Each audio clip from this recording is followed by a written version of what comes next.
She was standing in 14-degree weather with a dead car, a 7-year-old crying in the back seat, and her jaw set so tight it looked like it might crack. And when Damian Sterling pulled over and asked if she needed help, Emily Parker looked him dead in the eye and said, "We're fine." They were not fine.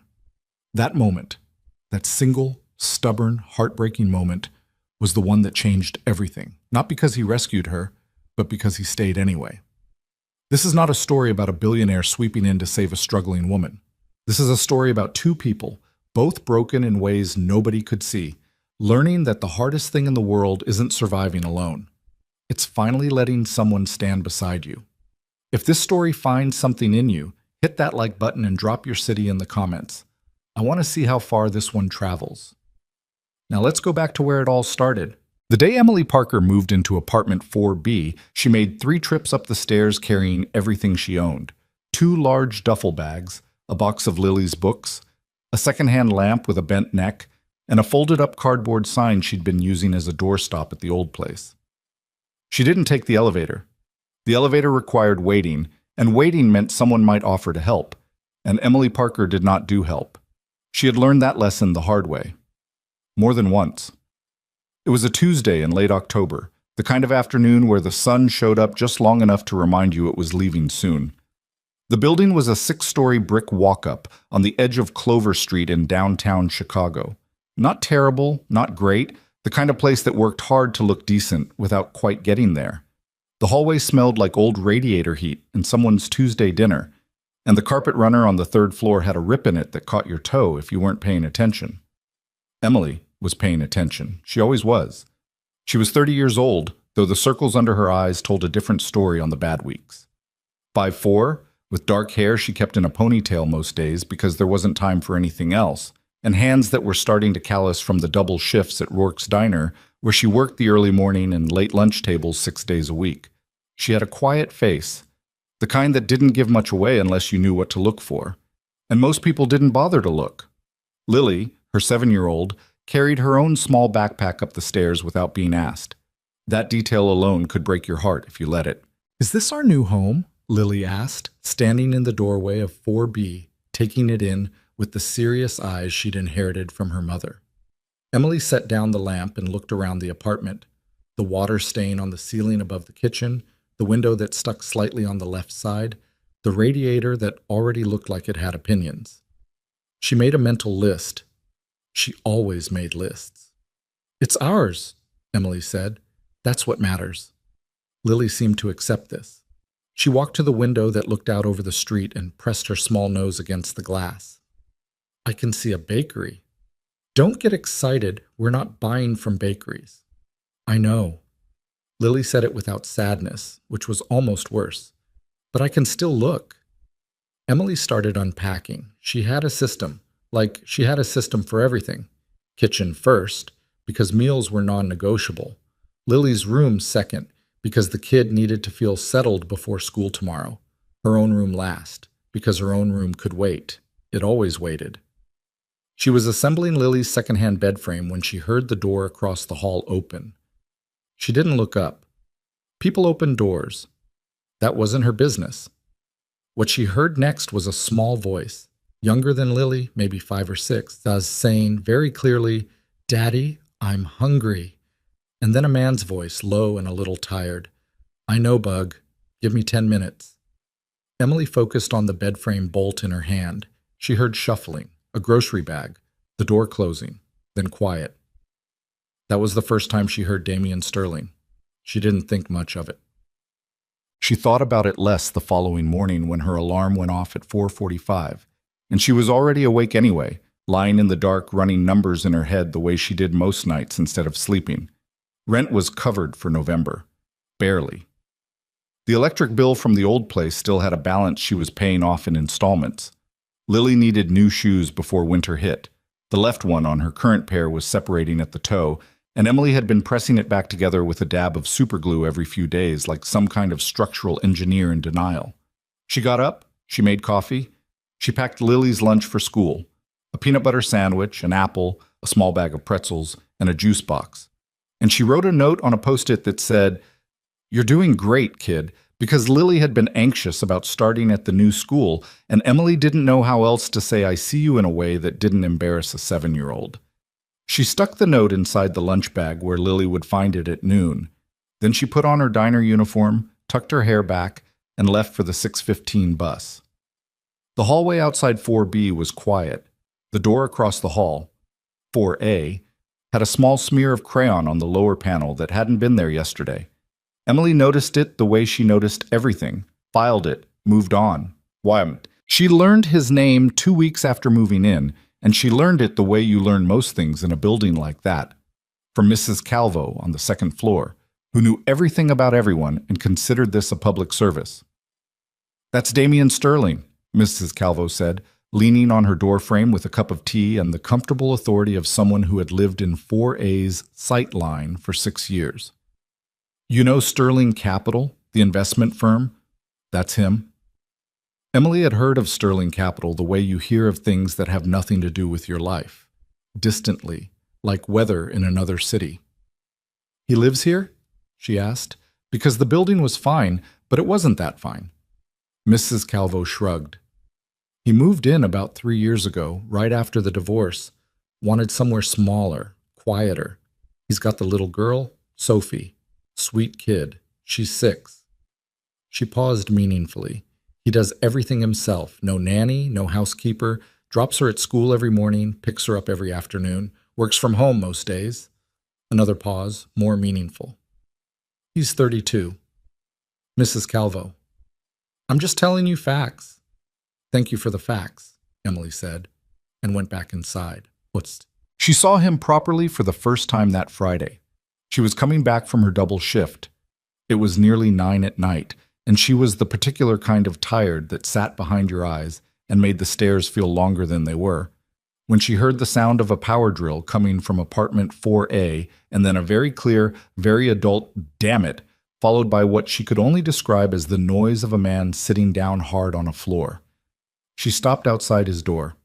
Didn't knock, just stood there for a moment. Then the door opened. He was tall, 6'2" maybe, with dark hair that needed a cut, and the particular look of a man who had been fighting with furniture for longer than was dignified. He was wearing a gray t-shirt with a smear of something on the shoulder, and holding a drill in one hand and a stripped screw in the other. There were dark circles under his eyes. His jaw had about 3 days of growth on it that wasn't quite a beard and wasn't quite not. He looked at her. She looked at him. "Hi," he said. "You moved in across the hall." 2 weeks ago, she said. "Yes." "Right." He glanced at the screw in his hand with the expression of a man deciding whether to apologize for the noise. "Sophie's bookshelf. The instructions make no sense." Emily looked at the screw. "You stripped the thread. You need a wider anchor." He blinked. "How do you know that?" "I've built a lot of furniture," she said, which was the simplest version of the truth. He looked at her for a moment with something that wasn't quite surprise, but was close to it. "Damien," he said, and offered his hand, the one without the drill. "Emily." She shook it. His hand was warm. "I'd offer to introduce you properly, but Sophie's been asleep for 40 minutes, and I'm not risking that." He said it with a flat sincerity that she understood completely. "Same," she said, nodding toward her door. "Lily's been out since 8.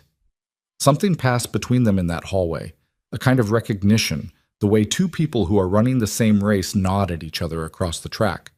It wasn't intimate. It wasn't even particularly warm. It was just honest. "Good luck with the bookshelf," she said. "Thanks." He looked back at the screw. "I'll probably need it."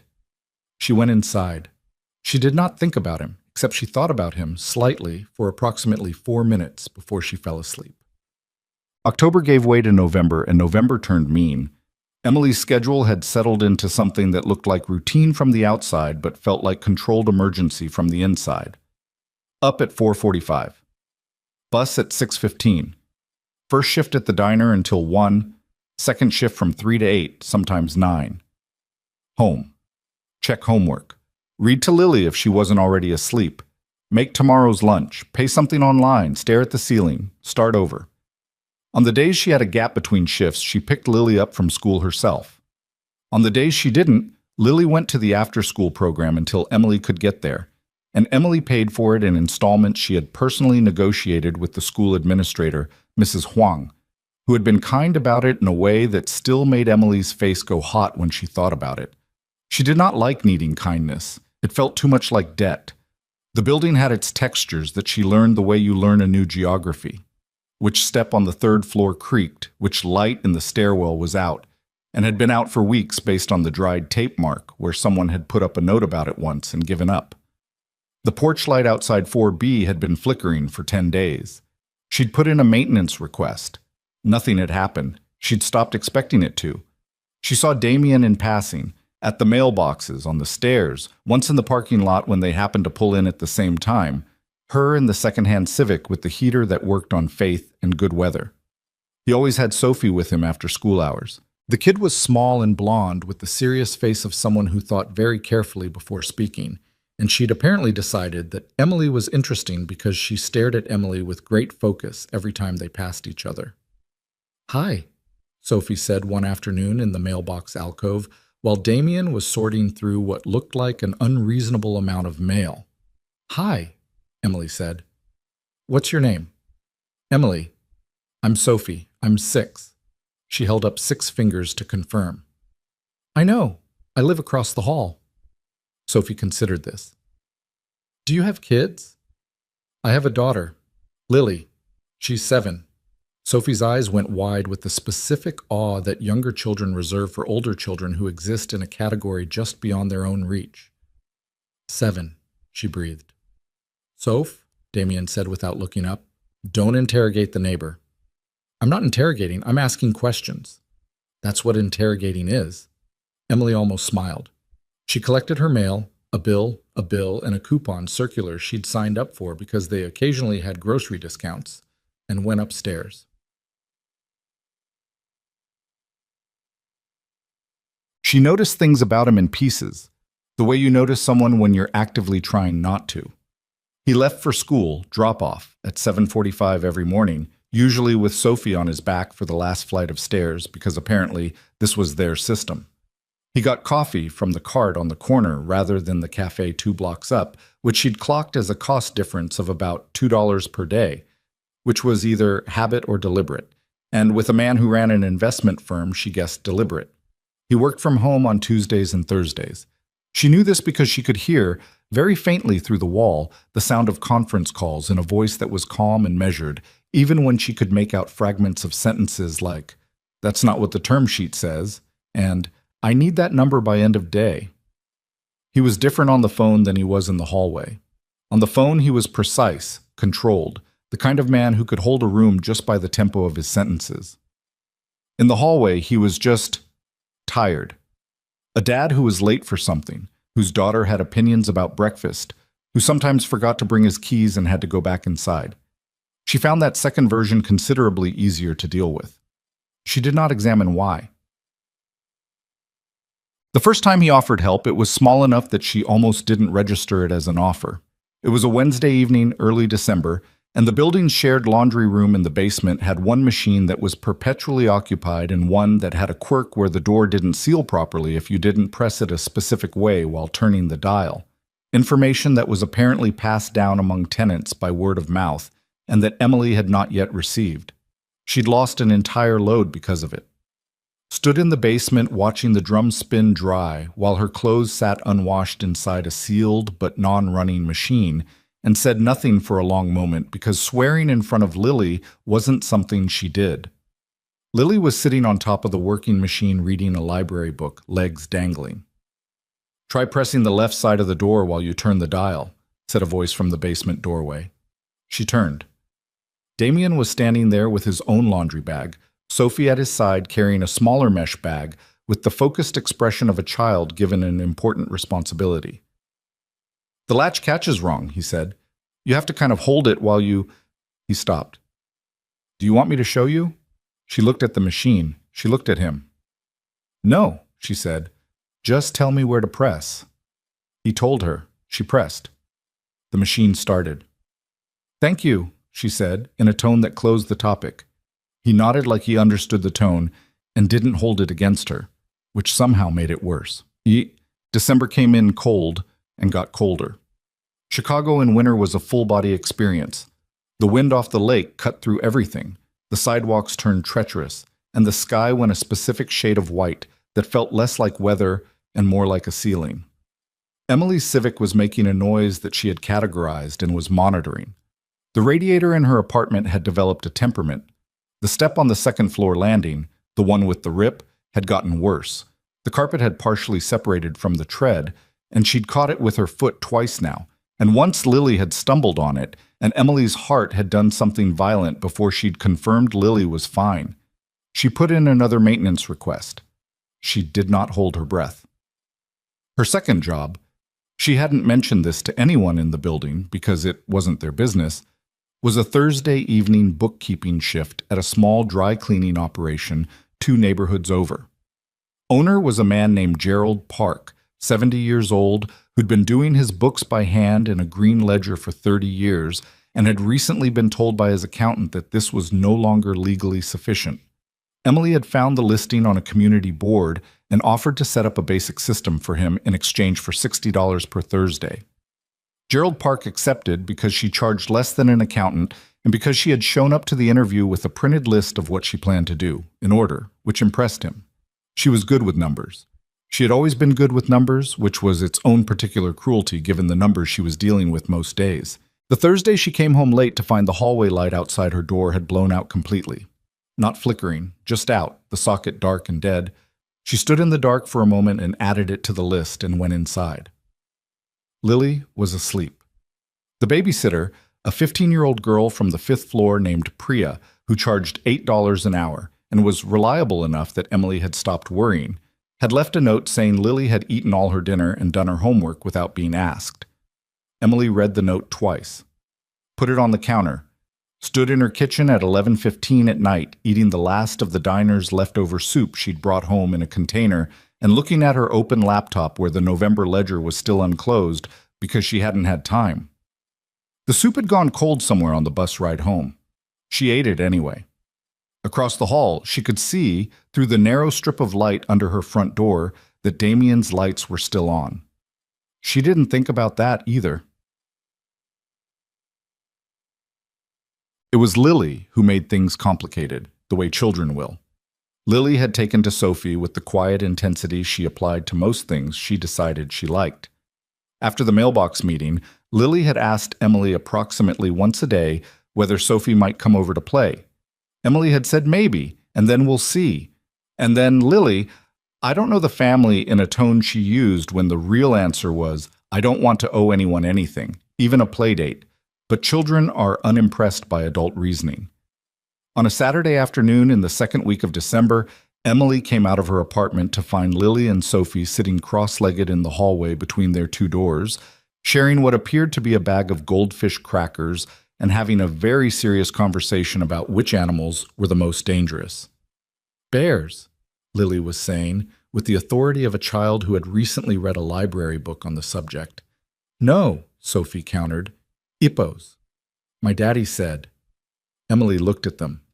Then she looked up to find Damien leaning in his doorway with a mug of coffee, watching the same scene with the expression of a man who had fully accepted that his Saturday afternoon was being decided for him by a 6-year-old. Hey, he said. Hey, she said. A pause. I told Sophie she could sit in the hall if she wanted fresh air, he said, which both of them knew was not why Sophie was in the hall. I should have. It's fine, Emily said. I can call her back in if. It's fine. She looked at the 2 girls. Lily was showing Sophie something on a piece of paper, a drawing, from the look of it. Sophie was studying it with the focus of a trained professional evaluating a submission. I just didn't know they'd. Yeah. He sipped his coffee. Sophie's been asking about Lily since the mailroom.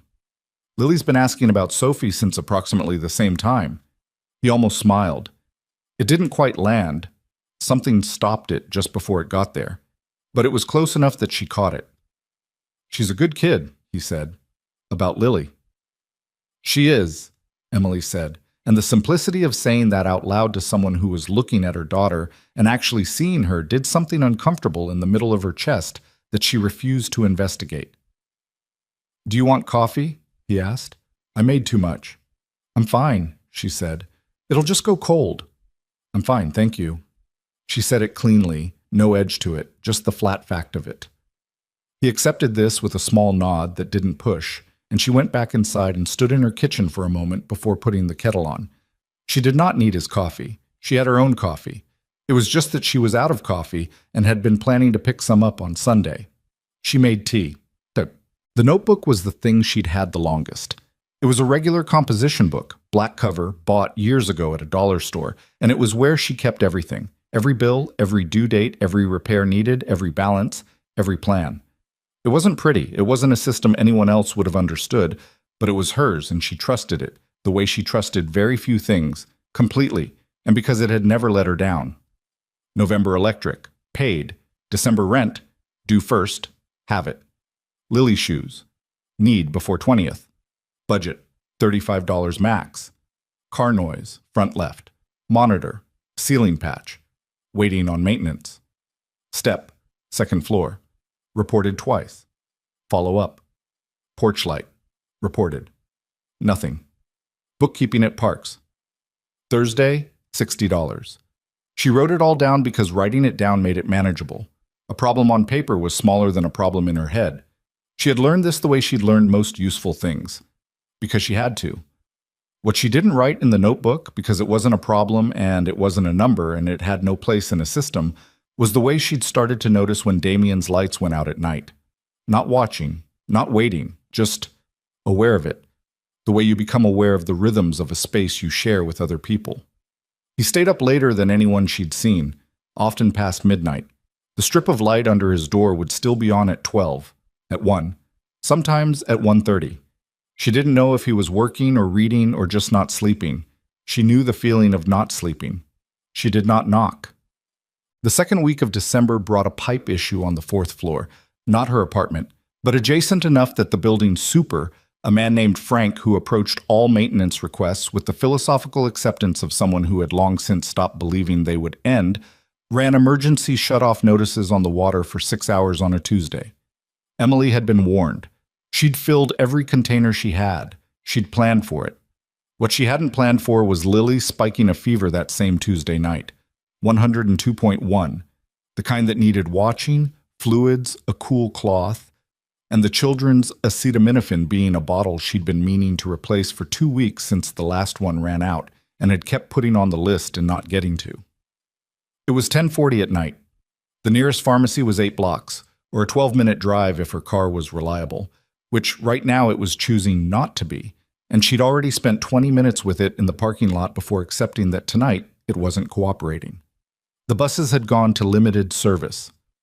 She stood in Lily's doorway watching her daughter sleep fitfully, small face flushed and damp, and she thought about the list of options in the way she thought about everything, systematically, unsentimental.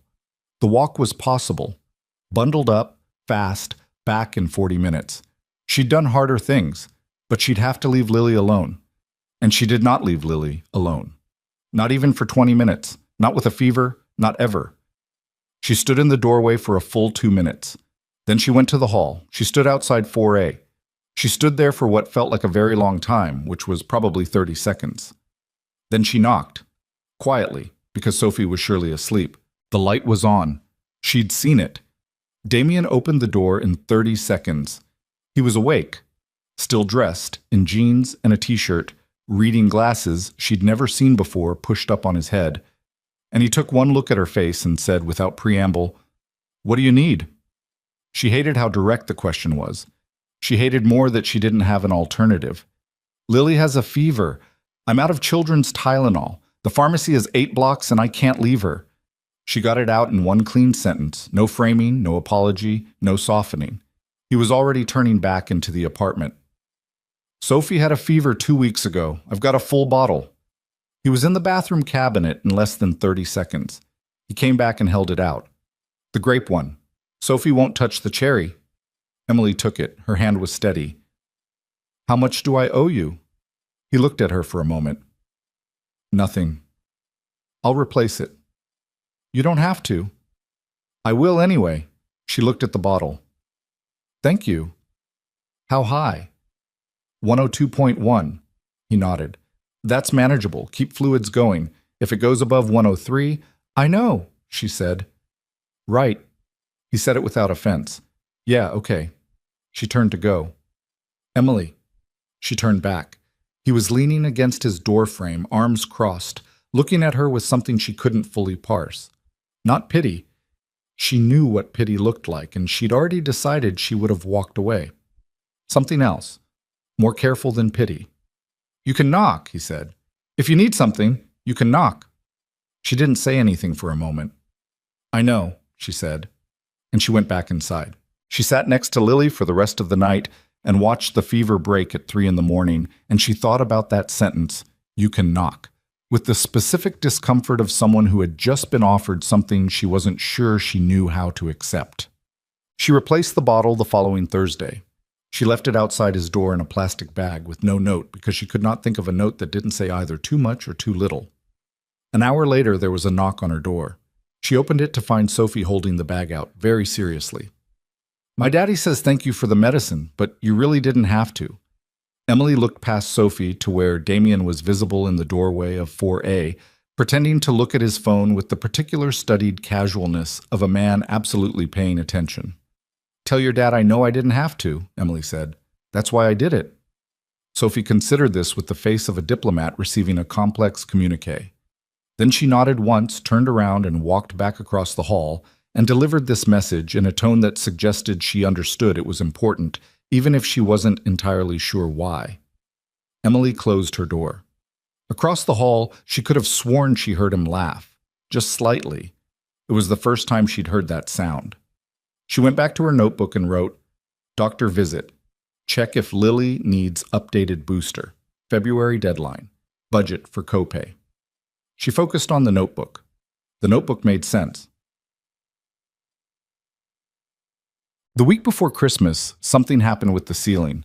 The water stain above her kitchen, the one she'd reported, the one that had been on the list since day one, had been slowly evolving in the way that water damage does, spreading incrementally enough that you stopped noticing how much bigger it was getting. She'd been putting a bowl on the counter underneath it during heavy rain as a precaution. On a Wednesday night during a sleet storm, it wasn't a stain anymore. The first drip hit the counter at 8:15. By 8:40, it was a steady, thin stream. She'd emptied the bowl twice. The super's emergency line rang 5 times and went to voicemail. The building management company's after-hours number played her a recording about response time that made her jaw go tight. Lily was doing homework at the kitchen table with the focused indifference of a child who trusted her mother to handle things. Emily got every pot and container she owned. She arranged them under the drip. She spread towels. She moved the toaster. Mom, Lily said, this is bad. It's manageable, Emily said. That's what you say when something is actually bad. Emily looked at her daughter. The kid was 7 years old and already could read her like a page. She didn't know whether to be proud of that or worried about it. Probably both. It's manageable, she said again, firmly, and went to get another towel. At 9:15, the drip became 2 drips, and one of them missed the bowl and hit the floor. Emily stood in her kitchen looking at her ceiling, at the growing dark circle above her, at the plaster that had taken on a wet, soft look that she recognized as a precursor to something worse. And she did the calculation the way she always did. Maintenance, unresponsive. Management, unresponsive. Super, voicemail. Cost of emergency plumber, not in the current budget by a margin that made the number almost funny. Temporary options? Contain it through the night, call first thing in the morning, push harder. She could do this. She had done harder things than a leaking ceiling. She emptied the bowl again. It was just that it was almost Christmas and her feet hurt, and she hadn't eaten dinner, and the drip had now been joined by a sound, a slow, groaning creak from the subfloor above her that she was choosing not to interpret. She stood in the kitchen at 9:30 in the sleet storm, hands damp, and felt something in the back of her throat that she did not let go any further than that. Then she got a fresh bowl, put it under the drip, moved the chair out of the splash radius. Lily had fallen asleep on the couch, homework finished. Emily covered her with the throw blanket, turned off the kitchen light, and went to sit at her laptop and work on Gerald Park's December ledger until she was too tired to stare at numbers. She was good at outlasting things. It was basically the only thing she'd ever been consistently good at. She did not knock on his door that night, but she thought about it once, for about 4 seconds, before she closed the thought down entirely and went back to Gerald Park's Q4 accounts receivable. Some walls don't come down all at once. Some of them just develop cracks, small ones, invisible from the outside, that you can spend months pretending aren't there. Emily Parker was very good at pretending. She was starting to get the feeling, though, that she was running out of time on it. The ceiling dripped through the night. She emptied the bowl 3 more times before morning. And across the hall, the strip of light under Damian Sterling's door stayed on until nearly 2 a.m., the way it always did. Steady and quiet, on the other side of a wall she hadn't yet figured out how to stop noticing. The ceiling got fixed on December 23rd, not by maintenance, not by the building management company, whose after-hours recording Emily had now memorized. It got fixed because Frank the super finally picked up his phone on the 4th call of the morning, heard the words active leak, kitchen ceiling, plaster compromise delivered in a tone that made it clear this was not a request, but a notification of what was about to become his problem, and showed up 90 minutes later with a bucket, a tarp, and a plumber he'd apparently been avoiding calling for 2 weeks on an unrelated issue in Unit 2C. The repair took 4 hours. It was temporary. Frank said the word temporary 3 times, which Emily noted, but it stopped the drip. They patched the plaster. They told her someone would come back in January for the full fix. She wrote it in the notebook. January ceiling. Follow up. She underlined it twice. Christmas itself was quiet. She and Lily had a tree, a small artificial one she'd bought 2 years ago at an after-holiday sale for $11, and she'd put it up the weekend before with the careful cheer she maintained for Lily's sake, the kind that cost something but was worth it. Lily had made ornaments at school out of salt dough and painted them with the specific artistic confidence of a 7-year-old who is not interested in constructive feedback. They were lopsided and wonderful, and Emily hung every single one. She worked Christmas Eve morning. The diner was quieter than usual, the kind of quiet that falls over a place when most people have somewhere better to be. She came home at 2 in the afternoon with a container of leftover pie the owner had told her to take, and she and Lily ate pie for lunch and watched 2 movies, and Emily let herself stop running numbers in her head for approximately 3 hours, which was the best gift she could give herself that year. She heard Damian and Sophie leave for somewhere on Christmas morning. She heard the particular sound of Sophie's voice at a higher pitch than usual, which she had come to recognize as excitement, and the lower register of Damian telling her to put her coat on, zip it up, yes, the whole way, Sophie, it's December. She heard them come back 6 hours later, Sophie talking non-stop about something. Damian's responses spaced out in that way of a parent who is listening, but also very tired. She heard the door close. She heard quiet. She thought about what his Christmas looked like, briefly. She shut the thought down. It wasn't her business. New Year's was unremarkable. She worked. She came home. Lily fell asleep before midnight, and Emily sat on the couch with her notebook and a glass of wine she'd found on sale for $6 and wrote out her January budget with the kind of focused attention that other people gave to resolutions. January was going to be tight. The car noise had gotten worse. She wrote, front left tire, likely bearing, get, quote, cannot defer past February. She circled it again. She finished the wine and went to bed. January came in wrong, not gradually wrong, the way months sometimes slip into difficulty. Wrong from the first week, with a particular intensity that felt almost deliberate. The temperature dropped to single digits. The wind chill turned the walk from the bus stop into something that required actual strategy. Which direction to face, how to time it, whether to cut through the parking structure, even though it added 3 minutes because those 3 minutes indoors were worth it. Emily knew the exact calculation. She had run it every day for 2 weeks. The car noise had resolved itself into a diagnosis she'd gotten from a mechanic on January 8th, front left wheel bearing, as she'd suspected, and the quote was $412, which she did not have in a way that made the number almost abstract. She put it in the notebook. She looked at what she could move around. She found a partial answer.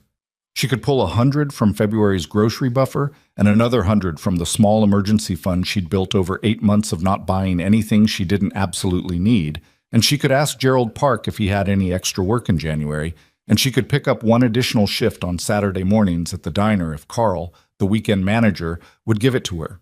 She'd ask on Friday. In the meantime, she drove carefully. She knew the sound it made when she took left turns, and she took them slower now, which added time to every trip, which she absorbed into the schedule the way she absorbed everything, by finding the slack somewhere else. Lily had gotten through the holiday without incident, which was its own kind of victory. The new school had been hard in October, harder in November, and then something had quietly shifted in December. A girl named Mara had decided Lily was someone worth knowing, and Lily had arrived home one Friday with the particular brightness of a child who has just made a real friend. And Emily had stood in the kitchen pretending to sort mail while her eyes did something embarrassing. Sophie had become a fixed feature of their hallway interactions. The two girls had an unofficial arrangement. On weekend mornings, they sat in the hall between the two apartments and operated what could only be described as a small society with its own rules and hierarchies. And Emily and Damien had both tacitly accepted that their doorways were now a shared border zone. They exchanged the words of two people who were in the same orbit without quite being in the same world. Morning, cold out, yeah, the radiator's been doing that thing again. Lily left her mittens by the mailboxes, I put them on your door handle. And it was fine. It was manageable. It was exactly as much as Emily needed it to be. The ice storm came on a Thursday in the third week of January. She knew it was coming. She'd checked the forecast the night before with the specific attention she gave to anything that might affect the logistics of her day. The storm was supposed to start around noon and run through the evening, with ice accumulation of 1/4 to 1/2 inch on exposed surfaces by late afternoon. She'd planned accordingly. She would take the early bus, do her first shift, leave before the worst of it hit, and pick Lily up from school herself at 3.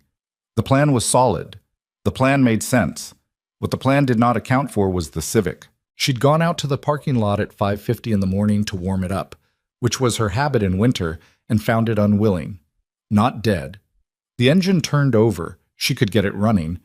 But the front left was worse than it had been, and the sound it made when she tried to back out of the space was the kind of sound that even someone who wasn't a mechanic would recognize as a car telling you something important. She sat in the driver's seat for a moment. She assessed. She drove to work anyway, slowly, and took every turn wider than necessary, and parked in the lot 2 blocks from the diner because it was flat and didn't require a left turn to exit. She got through the morning shift. The storm started at 11:30, earlier than forecast and heavier. By the time she was supposed to leave at 1, the parking lot was a sheet of pale ice, and the temperature had dropped 6 degrees in 3 hours. She stood at the diner window and watched the street turn treacherous and made the decision without drama. She would drive to the school, slowly, take the service roads that avoided the worst intersections, and she would be fine. She was on Clover Avenue, 4 blocks from Lily's school, when the car made the sound that ended the debate. It wasn't a gradual sound. It was sudden and low and definitive, and the car pulled hard left in the same moment, and Emily had just enough experience to steer into it rather than against it, and bring the Civic to a stop at the side of the road without hitting anything. She sat for a moment.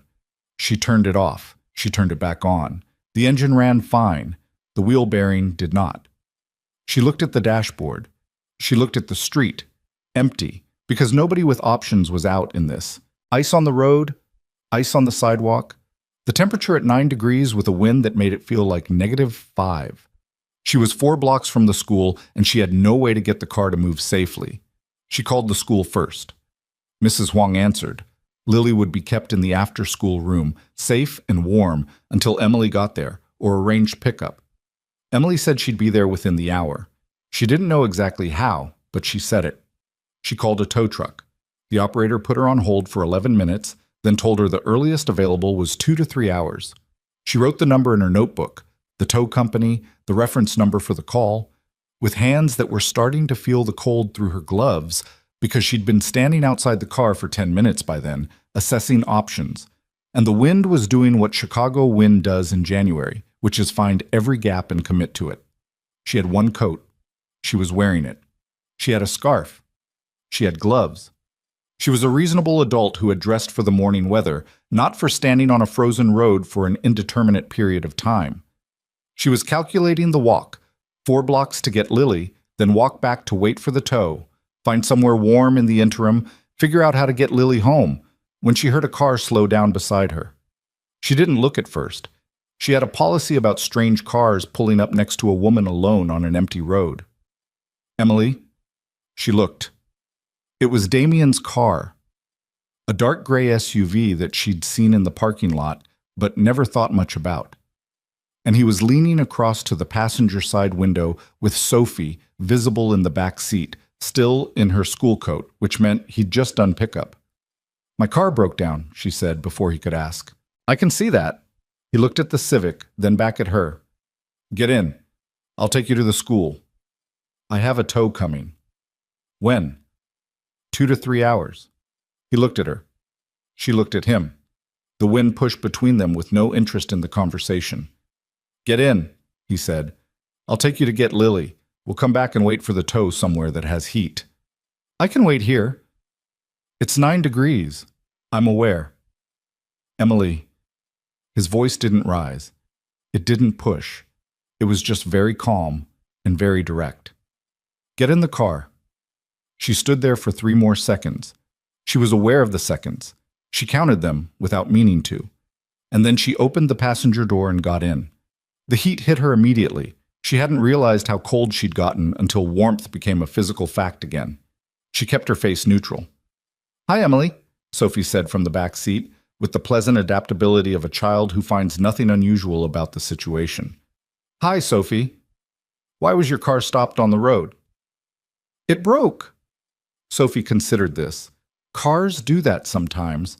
Our old car did that once. Daddy said a word I'm not supposed to say. Sophie, Damien said, I didn't say the word. I just said that you said it. Emily looked out the window. They drove the 4 blocks to the school in silence that was neither comfortable nor uncomfortable.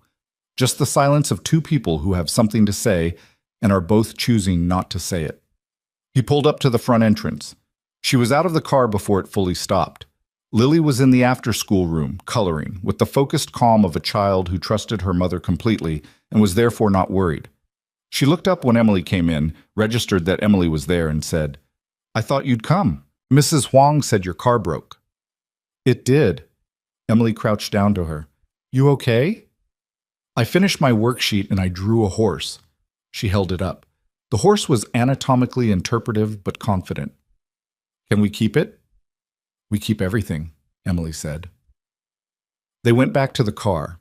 Lily climbed in next to Sophie with the easy naturalness of 2 children who have already established diplomatic relations, and the backseat conversation resumed immediately at a volume that suggested 4 blocks was more than enough time. Do you like horses? Lily asked Sophie. I like elephants better, Sophie said. They remember things. Horses are fast, though. Elephants are strong. Both are good, Lily said generously. In different ways. Emily looked at the window. Damien drove back to the Civic. He pulled up behind it and put the hazards on. The street was still empty, still glazed. The ice had gotten worse in the 20 minutes they'd been gone. I can wait here with you, he said. You don't need to do that. I know I don't need to. He said it without inflection, just fact. The girls can wait in the car. It'll be warmer. Damien, I've got nowhere to be. He looked at her. I work from home on Thursdays. I was done by noon. He paused. You're not inconveniencing me. That's not what this is. She looked at the Civic sitting frozen and useless at the side of the road. She looked at her daughter in the back seat, already deep in conversation with Sophie about elephants.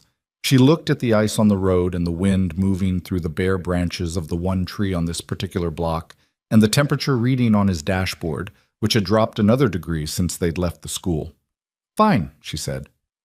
Thank you. He nodded. He turned the heat up 1 notch. He didn't say anything else, which she appreciated more than she knew how to express. The tow truck came in 90 minutes, which was faster than promised. Damien waited the entire time. He didn't try to fill the silence with small talk, which was the thing she'd feared most about this situation. The obligation of conversation as payment for help. He just sat there with the engine running and the radio on low and let the time pass the way it passed. And she found, somewhere around the 40-minute mark, that the tension in her shoulders had dropped approximately half an inch. She negotiated with the tow truck driver while Damien stayed in the car with the girls. She got the car loaded. She got the contact information for the shop. She asked the right questions, got the right numbers, made the arrangements. When she came back to the SUV, she had the shop's address written in her notebook and a confirmation that they could look at it tomorrow morning. "All set?" Damien asked. "All set." She buckled her seatbelt. "The shop's on Halstead. They can see it tomorrow." "You need a ride tomorrow?" "I'll take the bus." He didn't push it. She'd expected him to push it, and when he didn't, she wasn't sure what to do with that. He dropped them off at the building. She got Lily upstairs, made hot chocolate, the kind from a packet. Not the fancy kind, but Lily didn't know the difference and loved it, and sat at the kitchen table while Lily told her about the horse drawing in detail, and she listened and wrote to $85, shop diagnostic, $50 deposit, bearing repair total, $412, minus deposit, in the notebook, and stared at the number until it stopped feeling like a wall and started feeling like a problem. Problems had solutions. It was walls that didn't. She would find the solution. She always did. She was good at it. She was so good at it that most days she didn't notice how exhausting it was. The car was back on Monday. $408. $4 less than the quote, which felt like a joke, but she took it. She'd pulled from 3 places and asked Gerald Park on Friday about extra January work, and he'd said yes without hesitating, and Carl at the diner had given her the Saturday morning shift, and she'd done the math 3 times until it came out to something that worked. Barely, if nothing else went wrong in February. She picked the car up herself, took the bus to Halstead, signed the paperwork, drove home carefully on roads that were sanded now but still cautious-worthy. She didn't tell Damien any of this. It wasn't his business. He'd helped with the tow. That was enough. That was more than enough. She didn't need a running account. But she noticed that Monday evening that when she came back from picking up the car, there was a paper bag hanging from her door handle. She took it inside. She opened it. It was a bag of coffee. The specific brand she bought when she could afford the brand she actually liked, which was not every week.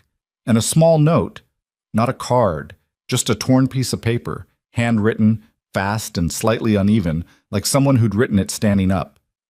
"For the record, you handled that better than I would have. D." She stood in the kitchen holding the bag and the note for longer than she intended. She put the note in the back of the notebook. She didn't examine why. She made coffee. February moved the way Chicago February always does, grudgingly, incrementally, with occasional false hints of warmth that it snatched back inside 48 hours. Emily's schedule held, the ceiling held, the car held. She ran her lists, worked her shifts, balanced Gerald Park's books, read to Lily on the night she got home before 9, and maintained the precise internal architecture that kept everything from becoming too much all at once. Damien was still there. That was the only way to put it.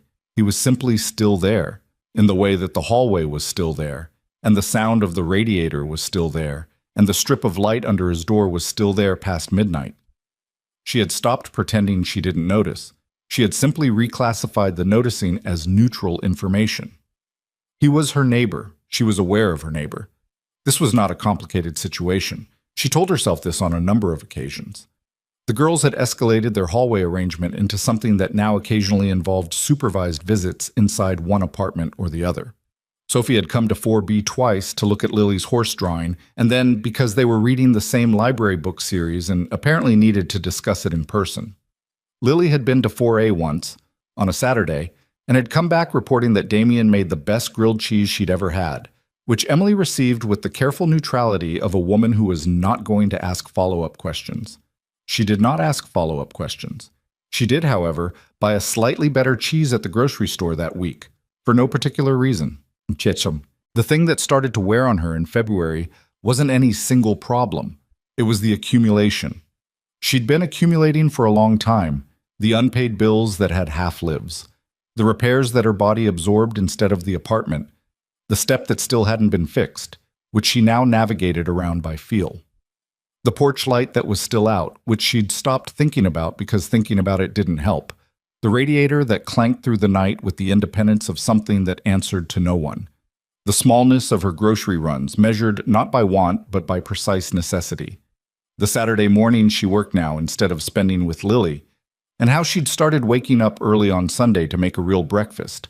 Eggs, toast, Sometimes pancakes if the batter came together right. Because Sunday mornings were the things she was protecting, and she wasn't going to let even her own exhaustion take that. She was good at protecting things. She was getting tired of how much of her energy it required. On a Tuesday in mid-February, she came home from a double shift to find that the step on the second floor landing, the one she'd reported, the one she'd followed up on twice, the one she navigated by feel, had caught Lily. Not badly. Lily had been coming home with Priya, the babysitter, and had caught her foot on the separated carpet edge and gone down on one knee. She was fine, a scraped knee, slightly teary, more startled than hurt. Priya had already cleaned it and put a bandage on it by the time Emily got home, and Lily was sitting at the kitchen table with her homework and a juice box and the expression of a kid who had decided to be stoic about it. Emily looked at the bandage. She looked at Lily's face. She asked 3 questions: where, how, does it hurt? And got 3 answers. And she held it together through all of this because Lily needed her to. Then she went into the bathroom and stood at the sink for about 30 seconds with the water running. She did not cry. She was clear on that. She didn't. She just stood there with the water running and her hands on the edge of the sink and breathed through the specific feeling of a person who is very tired and trying not to show it, who is running a household on willpower and spreadsheets and whatever personal reserves haven't been spent yet, and who has just watched her kid get hurt by a thing she'd tried 4 times to get fixed and couldn't. She turned off the water. She dried her hands. She went back out and helped Lily finish her homework. After Lily was asleep, she called the building management company. She was put on hold for 8 minutes. The person who answered was not the same person she'd spoken to the last 2 times. So she told the story again from the beginning: the step, the report dates, the follow-up calls, Lily's injury. And she wrote the date and the name and the reference number in the notebook while she spoke. And she told them she would be following up in writing tomorrow, and that if the step wasn't repaired by the end of the week, she would be contacting the city housing inspector's office. She said this in a voice that was flat and specific and left no room for interpretation. The building maintenance crew came on Thursday. She went out to check it when she heard them on the landing. 2 men with a staple gun and new carpet tack, and about 40 minutes of work. 40 minutes of work for a problem she'd been reporting for 4 months. She watched them finish. She thanked them in a tone that thanked no one. She went back inside. She sat at the kitchen table with the notebook open and a pen in her hand, and she looked at the list. The ceiling, fixed. The step, fixed, finally. The porch light, still out. The radiator, still clanking, manageable. The car, repaired, holding. The February budget, balanced, barely. She looked at the list for a long time. Then she turned to a fresh page and started the March plan. She was good at this. She was going to keep being good at this. The trouble was that she was starting to have moments, brief, unwelcome moments, usually late at night when the building was quiet and Lily was asleep and the notebook was closed, where the arithmetic of her life didn't feel like strategy anymore, where it felt like something closer to survival. And survival, she knew, was not the same thing as living. She didn't let that thought stay long. She was practiced at not letting things stay that she hadn't planned for. But it was there. It was there on the night in late February when she was sitting at her kitchen table at 11:40, working through Gerald Park's February receivables on her laptop, and she heard the sound of a door across the hall, and then, a few minutes later, a quiet knock. She went still. It wasn't demanding. It was actually quite light. The knock of someone who wasn't sure if you were awake and didn't want to disturb you if you weren't. She got up. She opened the door. Damien was standing in the hall in a t-shirt and sweats, which meant he'd been working late and hadn't bothered to dress for anything, which meant this wasn't a planned thing. He was holding 2 mugs. One of them had steam coming off it. "I saw the light under your door," he said. "I made too much coffee again." She looked at the mugs. She looked at him. She was aware that her hair was in a knot on top of her head, and she was wearing a sweatshirt that had a faded logo on it from a 5K she'd done 3 years ago. And she hadn't thought about any of this until this exact moment, which was annoying. "I'm working," she said. "I know. I'm working too." He held out the second mug. "You don't have to talk. It's late, and I thought—" He stopped. He seemed to decide something. "Take the coffee, Emily." She stood in the doorway. Her laptop was open on the table behind her. Gerald Park's February numbers were not going to close themselves. She took the mug. "Thank you," she said. "Yeah." A pause that wasn't awkward so much as it was careful. "Sophie told me about Lily's knee," he said. "I was going to ask, but I didn't want to, She's fine. It's fine. I got the step fixed. I heard them on the landing." 4 months, she said, and she heard the edge in her own voice and didn't smooth it out. 4 months and 4 calls, and it took Lily falling before they sent anyone. He looked at her. He didn't tell her that wasn't right, or that she should have pushed harder, or offer any of the useless things people said when they wanted to look helpful. He just said, "That's garbage." "Yes," she said. "It is." He leaned against the doorframe. She stayed in hers. The hallway between them was maybe 4 feet wide. "You do everything yourself," he said. Not a question, not an accusation, just something he'd been watching and was now saying. She looked at the coffee in her hands. "Most people do." "No," he said. "They don't. Most people ask for help when things get hard. Most people have someone to ask." He was quiet for a moment. "You have someone to ask," he said. "You just don't." She looked up at him. He was looking back at her with the particular steadiness she'd noticed in him from the beginning. The way he absorbed things without reacting, the way he waited rather than pushing. It was different from indifference. It was almost its opposite. "I don't do that," she said. "I know." "I'm not going to." "I know that too." He said it without heat, without frustration. "I'm not asking you to, I'm just saying that the option is there." He straightened up. "I should let you finish your work." "Yeah." She looked at the mug. "This is good coffee. I finally found a decent brand." He turned toward his door. "Night, Emily." "Good night." She went back inside. She sat down at the laptop. She looked at Gerald Park's February receivables for a moment without seeing them. Then she looked at the mug in her hands. Warm, solid, the kind of ordinary physical fact that shouldn't mean anything. And she thought about what he'd said. "You have someone to ask. You just don't." She went back to work. She closed the February books at 12:40. She washed both mugs, hers and his, and left his on the counter to return in the morning. She put herself to bed. She lay in the dark and thought about the word someone, about how long it had been since she'd used it in reference to anyone specific, about how strange it was to have it offered, quietly, with a mug of coffee and no expectation attached. She was almost asleep when she caught herself thinking that she didn't actually hate that it had been offered. She filed that thought in the category of things she was not going to investigate.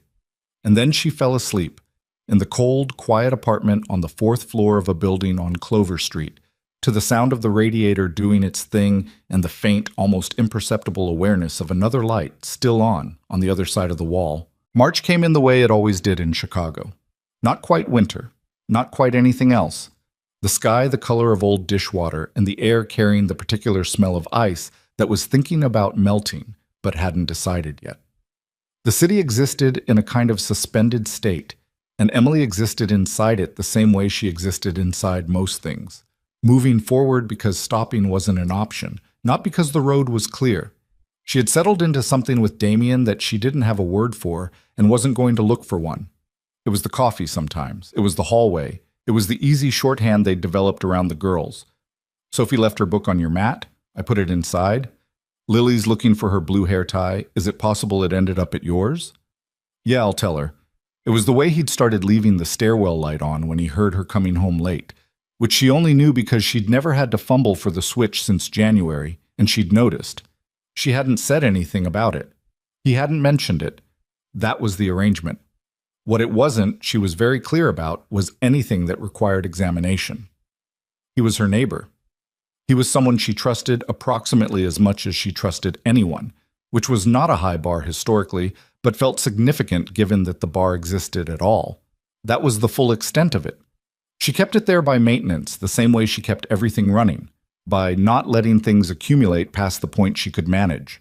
The problem with that theory was that things were accumulating anyway, in the small, unglamorous ways that real life uses when it's making a point. It was the Saturday in early March when she came home from her morning shift and found that the porch light outside 4B, the one that had been out since December, the one she'd reported and re-reported and eventually stopped expecting anything about, had been replaced. She stood in the hallway outside her door and looked at the fixture. It was on. Clean, steady light, the new bulb slightly brighter than the old one had been. She looked at it for a long moment. Then she looked at Damien's door. She knocked. He answered in about 10 seconds, which meant he'd been nearby. He was in jeans and an old flannel shirt, and he had a small smear of something on his forearm that looked like it might be caulk, which told her the light hadn't been the only thing he'd been doing this morning. "You replaced my porch light," she said. "The socket was corroded," he said. "The bulb would have kept burning out. I had the right socket in my kit, so I swapped it." "Damien, it took 20 minutes. That's not—" She stopped. She tried a different approach. "Did you go into my side of the hall while I wasn't home? The fixture's in the shared hallway. Technically, it's between our two doors." He said this with the steady neutrality of a man who had prepared for this particular objection. "I didn't go inside your apartment." She looked at him. He looked back at her with an expression that was almost the face of a man waiting to see which way a coin would land. "You should have asked," she said. "If I asked, you'd have said you'd handle it." "Because I would have handled it." "In another 4 months, maybe," he said, and there was no edge to it, no implication she needed to be rescued, just the flat observation of someone who had been paying attention. "It's a light, Emily. You shouldn't be coming home to a dark hallway." She stood there in the corridor with the new light on above her and the specific frustration of a person who cannot find the correct argument because the other person isn't actually wrong. "I'll reimburse you for the socket," she said. "You really won't." "Damien." "Emily." He said her name the way he sometimes did, quietly, with the patience of someone who had apparently decided to be immovable about this particular thing. "Let me buy you a $3 socket part." That's all it was. She looked at the light. She looked back at him. "Thank you," she said, finally, in the tone of someone conceding a point they're not entirely happy about. "You're welcome, he said, without the satisfaction of someone who'd won anything. She went inside. She stood in her kitchen. She looked at the notebook on the counter and thought about writing porch light, fixed and crossing it off the list, and then thought about the fact that she hadn't fixed it, and then thought about how that should bother her more than it did. It bothered her. It just bothered her slightly less than she expected. That was new. Imads. 2 days later, she came home to find him on the second-floor landing with a small toolbox, tightening the bolts on the newly recarpeted step that maintenance had finally fixed in February. She stopped on the stair below and watched him for a moment. He hadn't heard her coming. He was focused on what he was doing with the particular concentration of someone who had done this kind of work enough times to know that doing it halfway wasn't worth doing. "The step was already fixed," she said. He looked up. He didn't startle. The carpet tack they used was stapled wrong on the left side. It was going to catch again in a month. He looked back down, set the last bolt. "I used proper screws." "Did maintenance know you were doing that?" "Frank knows I have tools and occasionally use them," he said. "He pretends not to know. We have an understanding." She came up to the landing. She looked at the step. It was solid, properly solid, the way it hadn't been even before the carpet started separating. "How long has this been bothering you?" she asked. "Since Lily fell," he said simply, and stood up and closed the toolbox. She didn't say anything for a moment. He had the decency not to look at her while she was processing that. He picked up the toolbox, gave the step one more look with the assessing eye of someone checking their own work, and turned to head upstairs. "Damien," she said. He stopped. "Why?" she asked. It came out more direct than she'd planned. She meant the light and the step and the socket and the coffee and the car and all of it, accumulated. He turned. He looked at her with a kind of steadiness she'd come to recognize in him. Not performed calm, just the genuine article, the kind of stillness that comes from being very sure of something. "Because it needed doing," he said, "and because I could." It wasn't a romantic answer. It wasn't a calculated one. It was just true, stated simply, and that was what made it hard to argue with. She nodded once. He went upstairs. She followed a few steps behind. In the hallway, their doors across from each other, they went to their respective apartments without further conversation. She went inside. She put her keys on the hook. She sat on the couch and didn't reach for the notebook immediately, which was unusual, and she sat with that for a moment, with the unfamiliar stillness of a woman who has nowhere to put something she received but wasn't looking for. The Saturday that changed things arrived without announcing itself, the way pivotal moments usually do. Emily had come home at noon from the morning diner shift, and the plan, she always had a plan, was laundry in the afternoon, grocery run in the early evening, get ahead on Gerald Park's March books before Sunday, make sure Lily's permission slip for the class trip was signed and in the backpack. Standard, contained, manageable. What derailed the plan was not a crisis for once. It was just a sink. She'd noticed for 2 weeks that the cold water tap in her bathroom was taking longer to respond. A slow, gritty turn before the water came, like the cartridge inside was wearing out. She'd been meaning to look at it. She'd looked at a YouTube tutorial.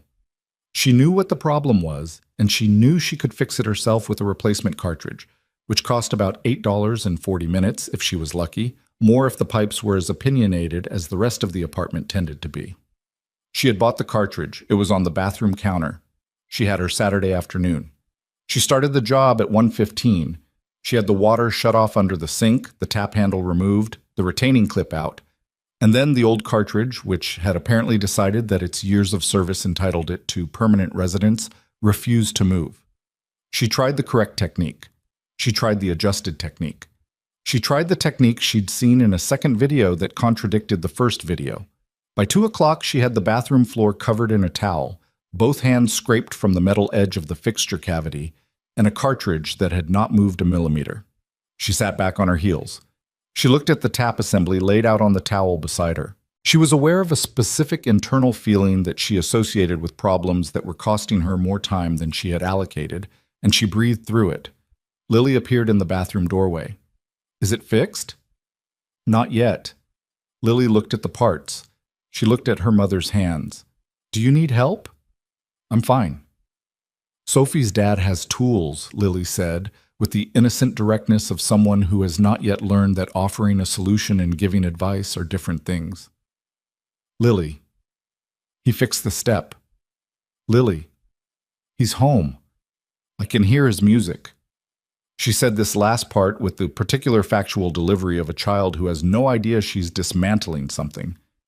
"He plays it on Saturdays when he's not on the phone." Emily looked at the unmovable cartridge. She looked at her scraped hands. She looked at Lily. "Go watch your show," she said. Lily went, unhurried, having delivered her information and apparently confident it would be used correctly. Emily spent another 15 minutes on the cartridge. At 2:25, with cold water shut off, a bathroom she couldn't fully reassemble without the new part installed, and a Saturday afternoon that was starting to have opinions about her, she sat on the bathroom floor and acknowledged, only to herself, in the privacy of her own head, that she was stuck. She did not like being stuck. Being stuck meant needing something. Needing something meant asking. Asking meant owing. She knew this sequence the way she knew her own address. She'd built her entire adult life around not reaching that last step. She also knew, sitting on the bathroom floor with scraped hands and a tap that wouldn't come apart, that she could wait until Monday and call a plumber at a cost she could not absorb this week, or she could wait and use only the hot water tap until the cartridge surrendered, which was possible but genuinely inconvenient, or she could knock on the door across the hall. She sat with that for about 60 seconds. Then she got up, dried her hands on the towel, and went to the hall. She knocked on 4A. Damien opened it in about 15 seconds. He was in the same flannel he'd been wearing the other day. She was starting to think it was his default Saturday shirt. And yes, she could hear the faint sound of music from inside, some kind of low-key instrumental that she wasn't going to think about. "The bathroom tap," she said. "Cold water cartridge. I have the part, but I can't get the old one out. I've watched 2 tutorials. It's not moving." He looked at her for a moment. "Do you have a cartridge puller?" he asked. "A what?" "It's a specific tool for removing tap cartridges. Most tutorials assume you have one." She stared at him. "That's apparently what I'm missing." "Yeah." He reached back inside. She heard him tell Sophie he'd be across the hall for a few minutes, heard Sophie say okay without looking up from whatever she was doing, and he came out with the toolbox. "Show me." She showed him. He looked at the assembly. He looked at the cartridge. He reached into the toolbox and produced a tool she'd never seen before. Small, U-shaped, built specifically for the job. And in approximately 4 minutes, with a noise that suggested the cartridge had strong objections but insufficient leverage, it came out. He handed it to her. She held the old cartridge and looked at it with the feeling she usually reserved for things that had cost her significantly more than they should have. "Here," he said, taking the new one from the counter and fitting it in, working through the reconnection with quick, practiced movements. "You've done this before," she said. "My apartment has the same fixtures." He tightened the retaining clip. "My tap did the same thing about a year ago. I ordered the puller tool because I wasn't going through that twice." He glanced up briefly. "Should have told you I had it. I didn't ask." "No," he said. "You didn't." He said it without accusation, and she heard it without defensiveness, which was itself a small milestone that neither of them noted out loud. He finished the job in 20 minutes total. He ran the tap, checked for drips, ran it again. Solid, clean. The cold water came on immediately, no grinding. "Thank you," she said. "No problem." He started putting the tools back. "Damien." She stopped. She'd been saying his name as a preface to arguments a lot lately, and she was aware of the pattern. "I mean it. Thank you." He looked up. He seemed to hear the difference in it, the version without the argument attached. "Yeah," he said. "Okay." He picked up the toolbox and she walked him to the door, and they stood for a moment in the doorway with the slightly awkward quality of two people who have just been inside a small room together for 20 minutes and are recalibrating. "Can I ask you something?" she said. "Sure." "Why do you still live here?" She meant the building. She meant the walk-up with the opinionated radiators and the maintenance that required escalation and the carpet rip that had finally been fixed in month 4. "Sterling Capital. You could live anywhere." He considered the question. She could tell he'd been asked it before, probably by Mrs. Calvo, at minimum, because he didn't look surprised, just thoughtful. "When Claire and I split," he said, it was the first time he'd said his ex-wife's name to her, and he said it easily, which told her the wound had scar tissue on it by now. "I needed somewhere that felt like a real building, not a tower, not a service elevator, and a doorman who knows your name because his job requires it." He looked at the hallway. "I wanted Sophie to grow up in a place where she heard neighbors through the walls and knew Mrs. Calvo's business, and had to take actual stairs." He paused. "Also, I didn't want to spend the year shopping for apartments." "That's a very practical second reason," she said. "I'm a practical person." "You have a cartridge puller tool." "Exactly." He almost smiled. It landed this time. She felt it in the general region of her chest, which she ignored. "Good luck with the laundry," he said, which meant he'd heard her talking to Lily about the Saturday plan earlier, through the shared wall, and had probably said that to stop whatever was happening in the doorway from developing further.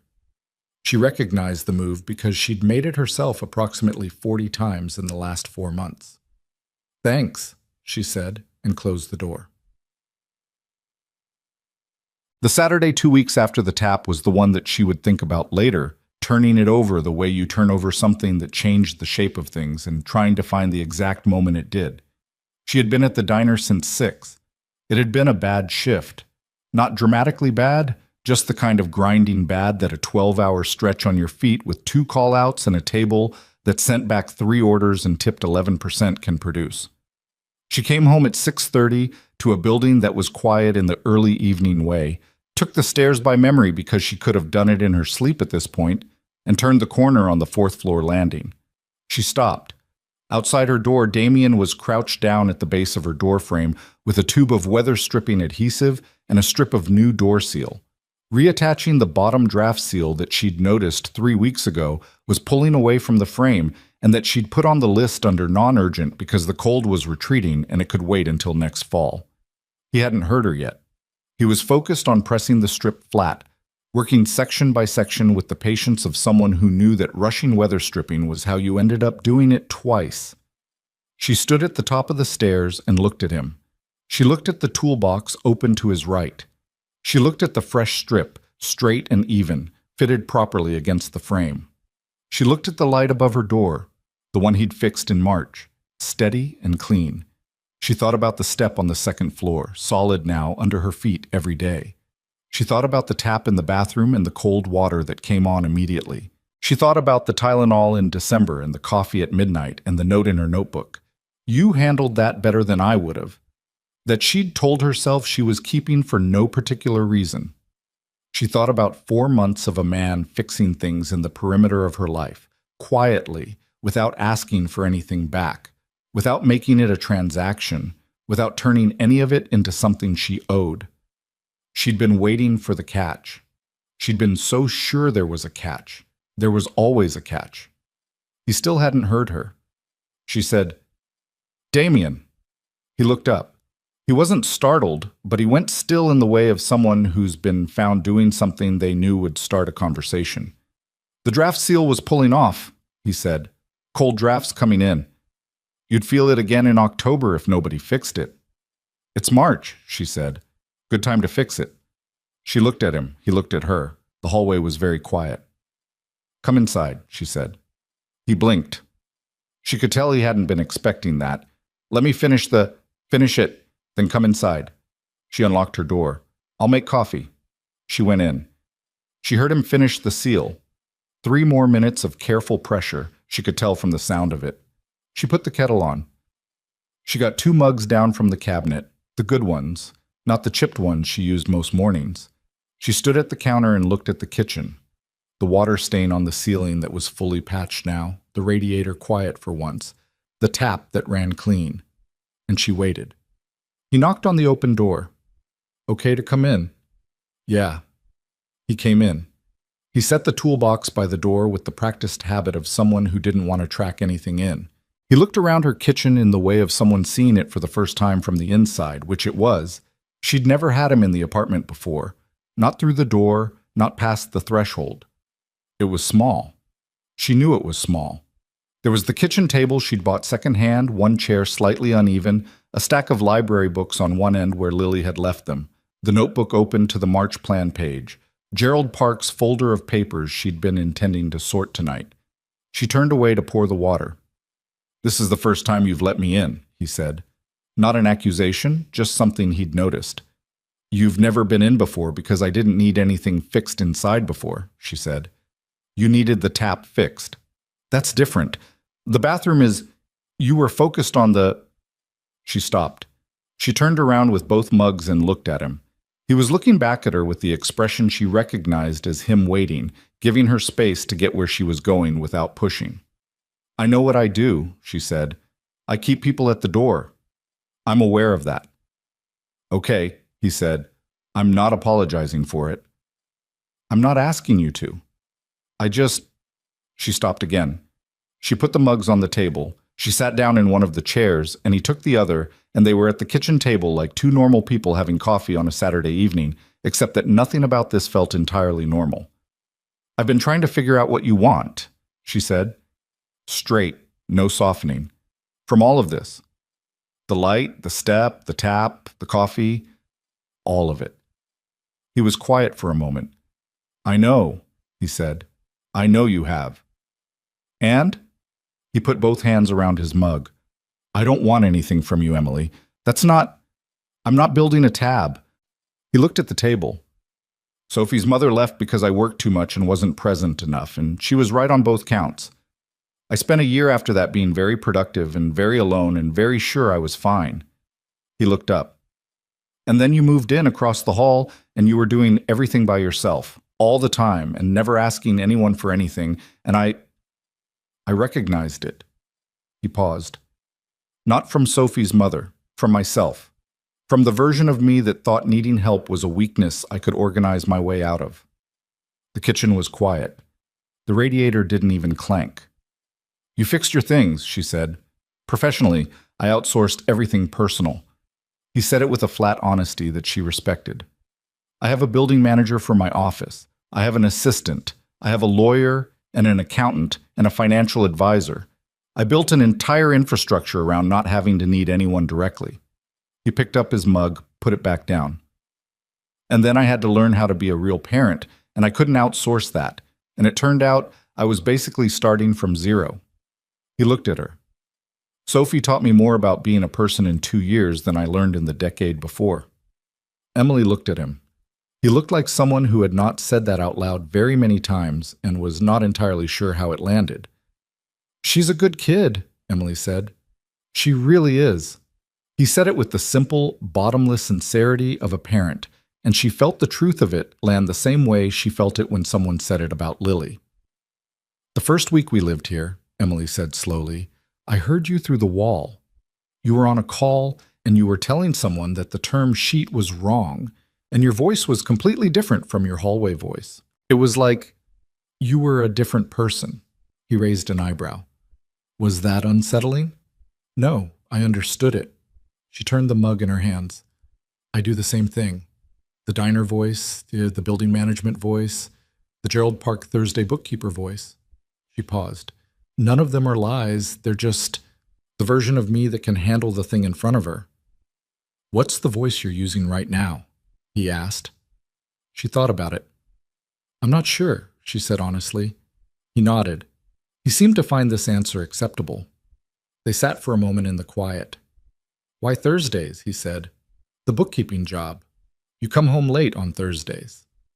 It pays $60, and I needed $60. Does he know he's getting a bargain? Gerald? He knows I charge less than an accountant. He doesn't know what I need the money for, and that's not his business." "How many things are you running simultaneously?" he asked. "Right now, in terms of financial plates." She looked at him. He looked back.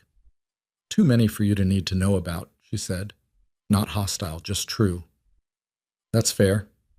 He accepted it without pushing.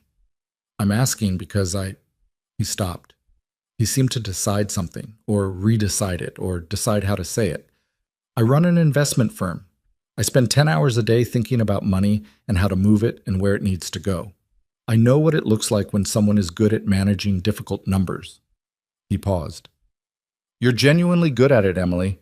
Better than people I pay serious money to." She looked at him. "That's a strange compliment." "It's the one I mean." He held her gaze. "You know your own books better than most CFOs I've worked with. The question you asked the tow truck company about the mechanical lien on your car, that was the right question, and most people don't know enough to ask it."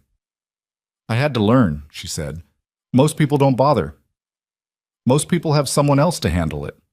He was quiet for a moment. "Yeah," he said. "There's that." The coffee was getting cooler. Lily was at the school's Saturday art program until 7:30, which had seemed like an impossible luxury when the program coordinator had offered the scholarship slot, and Emily had sat with her pride for exactly one evening before writing the acceptance email. Sophie was with a friend 2 floors down. Sophie had somehow accumulated an impressive social network for a 6-year-old, and Damien managed it with the scheduling system of someone running a small organization. They were 2 adults at a kitchen table with 40 minutes and no particular performance required.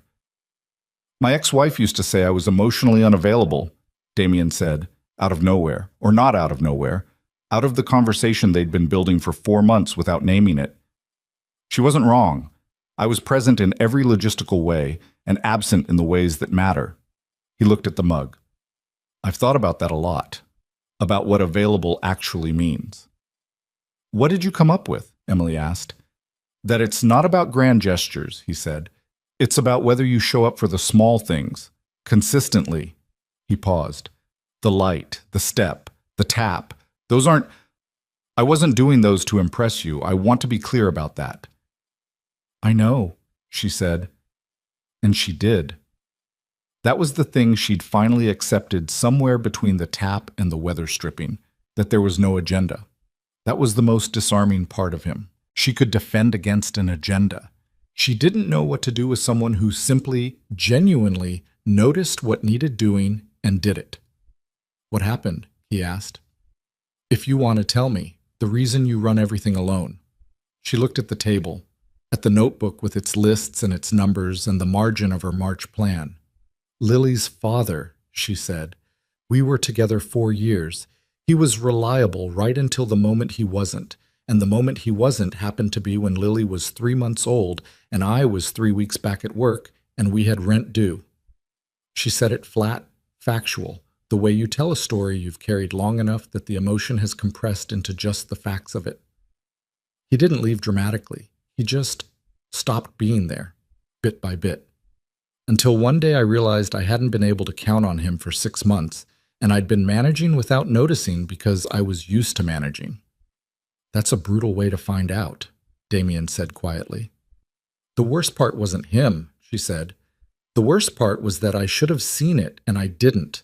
I was so busy keeping everything moving that I missed the thing that mattered. She looked up. So I decided that the safest thing was to be the only person responsible for any of it, because if I was the only person, I couldn't miss it.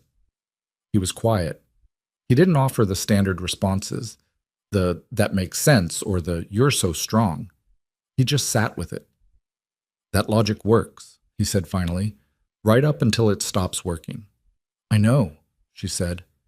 Is it stopping? She looked at him across the kitchen table, at the lines around his eyes that came from not enough sleep and too much screen time, and the particular exhaustion of someone who loves a small child more than they know what to do with. At the flannel shirt and the way he held his coffee mug in both hands like it was the one warm thing in a cold room. Possibly, she said. He nodded, slowly. I've been trying not to. She stopped, restarted. I don't know how to do this, whatever this is. I've been running alone for so long that I don't know if I remember how to run with someone else. I'm not asking for a running partner, he said. He seemed to look for the word. I'm here. I'm across the hall. That's all I know how to offer right now, without making it into something that scares both of us. She almost laughed. Not a performance, a real one, small and quiet, at the accuracy of that. Okay, she said. Okay, he said. The kettle was long since cold. The coffee was gone.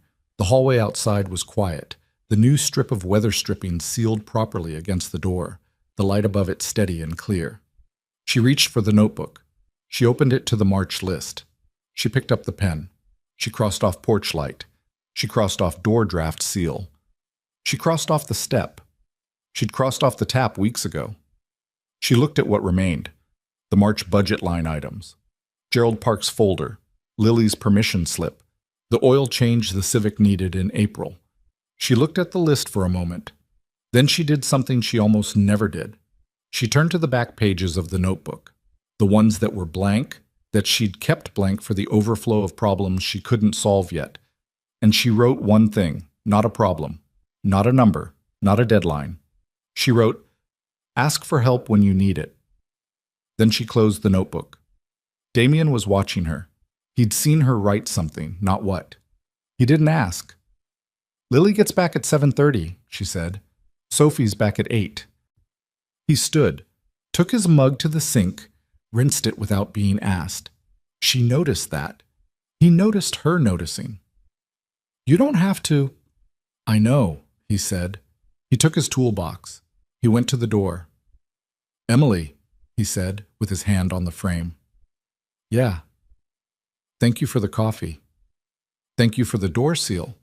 He half smiled. The real version, the one that reached his eyes, the one she'd been cataloging without admitting it since approximately January. I'll see you tomorrow, he said. Yeah, she said. You will. He crossed the hall, his door closed. The strip of light appeared under it within a few minutes, steady and familiar, the way it always was. She sat at the table in her kitchen with the closed notebook and the 2 rinsed mugs drying in the rack, and the feeling of someone who has just allowed something to happen that they've been preventing for a long time. Not with relief, not with fear, but with the careful, tentative awareness of a person who has opened a window after a very long winter and is waiting to see what kind of air comes through. It was cold still in the evenings. March in Chicago always was. But something in the apartment felt slightly warmer. The thing about opening a window after a long winter is that you can't always control what comes through it. The week after the kitchen table conversation, Emily went back to her regular schedule. Diner, Gerald Park, Lily, notebook, repeat. And she told herself that nothing had fundamentally changed. The arrangement with Damien was still the arrangement. He was still across the hall. She was still across the hall. The girls still had their weekend corridor society. The coffee was still occasionally too much for one person. None of the facts had rearranged themselves. What had rearranged itself was something internal, and she was handling it the way she handled most internal things, by not looking directly at it, the way you don't look directly at the sun, working around it instead, catching it in the peripheral vision of her days while she kept her eyes on the practical things in front of her. It didn't entirely work, but it worked enough to get her through the week. Damien, for his part, seemed to be operating on the same principle. He was present in the ways he'd been present. The hallway, the mailboxes, the easy exchanges about the girls. But he didn't press on the kitchen table conversation, didn't reference it, didn't try to move them somewhere new before she was ready. She was aware of this, and aware that she was aware of it, and she found the whole thing both easier and more complicated than anything she'd bargained for. April arrived. The air started making gestures toward warmth without committing. The ice was gone, the streets were wet and gray, and occasionally honest about spring, and Emily started leaving her coat unzipped on the walk from the bus stop, which was as close to optimism as Chicago March-April transition allowed. Lily was thriving. That was the word Emily used in her own head when she let herself look at it directly. Thriving. The school had settled. Mara was her best friend now, a fact communicated through the quantity of mentions per dinner conversation. The art program on Saturdays had become the fixed pole around which Lily organized her week, and she'd come home 3 weeks ago with a painting she'd done in class. Abstract, heavy on blue and gold, structurally ambitious for a 7-year-old, that Emily had framed with a $10 frame from the craft store and hung on the kitchen wall. She looked at it every morning. It did something to her every single time. Damien noticed it during his second visit to the apartment. She'd invited him in for coffee again. That had become a thing now. Sunday evenings sometimes, if the girls were settled and neither of them was swamped. And he'd looked at the painting for a long moment and said, "Lily did this?" "Last month, in class." "She has an eye," he said. He meant it. You could tell when Damien meant something because he didn't say things for the sake of saying them. He'd gone quiet after that, still looking at the painting, and then said, "Sophie spent 6 months telling everyone her favorite color was gray, and I didn't know whether to encourage artistic independence or call someone." Emily had laughed at that, a real one. "What happened?" she asked. "She met Lily," he said, and apparently switched to yellow. The thing that cracked them open happened on a Thursday night in mid-April, and it didn't happen the way she would have expected because there was no single dramatic moment. It was more like a seam that had been weakening for months, finally giving way under the weight of a perfectly ordinary evening. She'd come home from Gerald Park's late, close to 10:30, because Gerald had been unusually chatty that evening, going through old photographs he'd found in the back of a filing cabinet while they reconciled the February-March accounts. And she'd stayed longer than she should have because he was 70 years old, and the photographs were of his wife who'd died 2 years ago, and she didn't have the heart to cut it short. She'd taken the bus home feeling the kind of tiredness that wasn't just physical, the kind that lived below the surface, in the part of you that carries more than can be put on any list. The 4th-floor hallway was quiet. Lily was with Priya. The light above Emily's door was on. It was always on now, a fact she had simply incorporated into the landscape of her life without examining it too closely. Damien's light was on under his door. She could hear, very faintly, the sound of his keyboard, the specific rhythm of someone writing something, not a phone call, not a meeting, just working. She stood outside her door with her keys in her hand. She didn't knock. She went inside. She paid Priya, saw Lily settled, and then made tea and sat at the kitchen table and looked at Gerald Park's folder and the notebook and the painting on the wall and felt, in the specific way that comes over a person who is very tired and has been strong for a very long time, the weight of all of it sitting on her chest. It wasn't a crisis. She was clear on that. The bills were paid. The car was running. Lily was healthy and sleeping safely down the hall. Nothing was on fire. It was just that Gerald had been looking at those photographs of his wife, and she'd thought, watching him, about what it meant to have a person. A real one. The kind that stayed when the photographs were old and the filing cabinet was dusty, and the Thursday evenings ran long. The kind you didn't have to explain yourself to from scratch every time. The kind that knew the notebook existed and what it meant and didn't make it into a problem to be solved. She put her tea down. She looked at the notebook. She looked at the line she'd written in the back pages. Ask for help when you need it. And she thought about the fact that this wasn't about the tap or the step or any piece of physical infrastructure. She picked up her phone. She put it down. She picked it up again. She texted him. Are you still up? 3 seconds. Yeah. Everything okay? She looked at her tea. She looked at the painting. Can you come over for a few minutes? A pause. Longer than the first one. Give me 2. He knocked in 90 seconds, which meant he'd been already near the door, and she let him in and he came in and looked at her face and didn't say anything immediately, which was the right call. Sit down, she said. He sat. She sat across from him. The tea was between them. Gerald showed me pictures of his wife tonight, she said. They were married 31 years.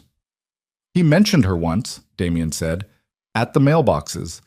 He said he still buys 2 of everything at the grocery store by accident. She looked at him. That's the saddest thing I've ever heard. Yeah, he said. It really is. She put her hands around the mug. It had cooled, but she held it anyway. This isn't me falling apart. I want to be clear about that. I know. I just got home and I felt...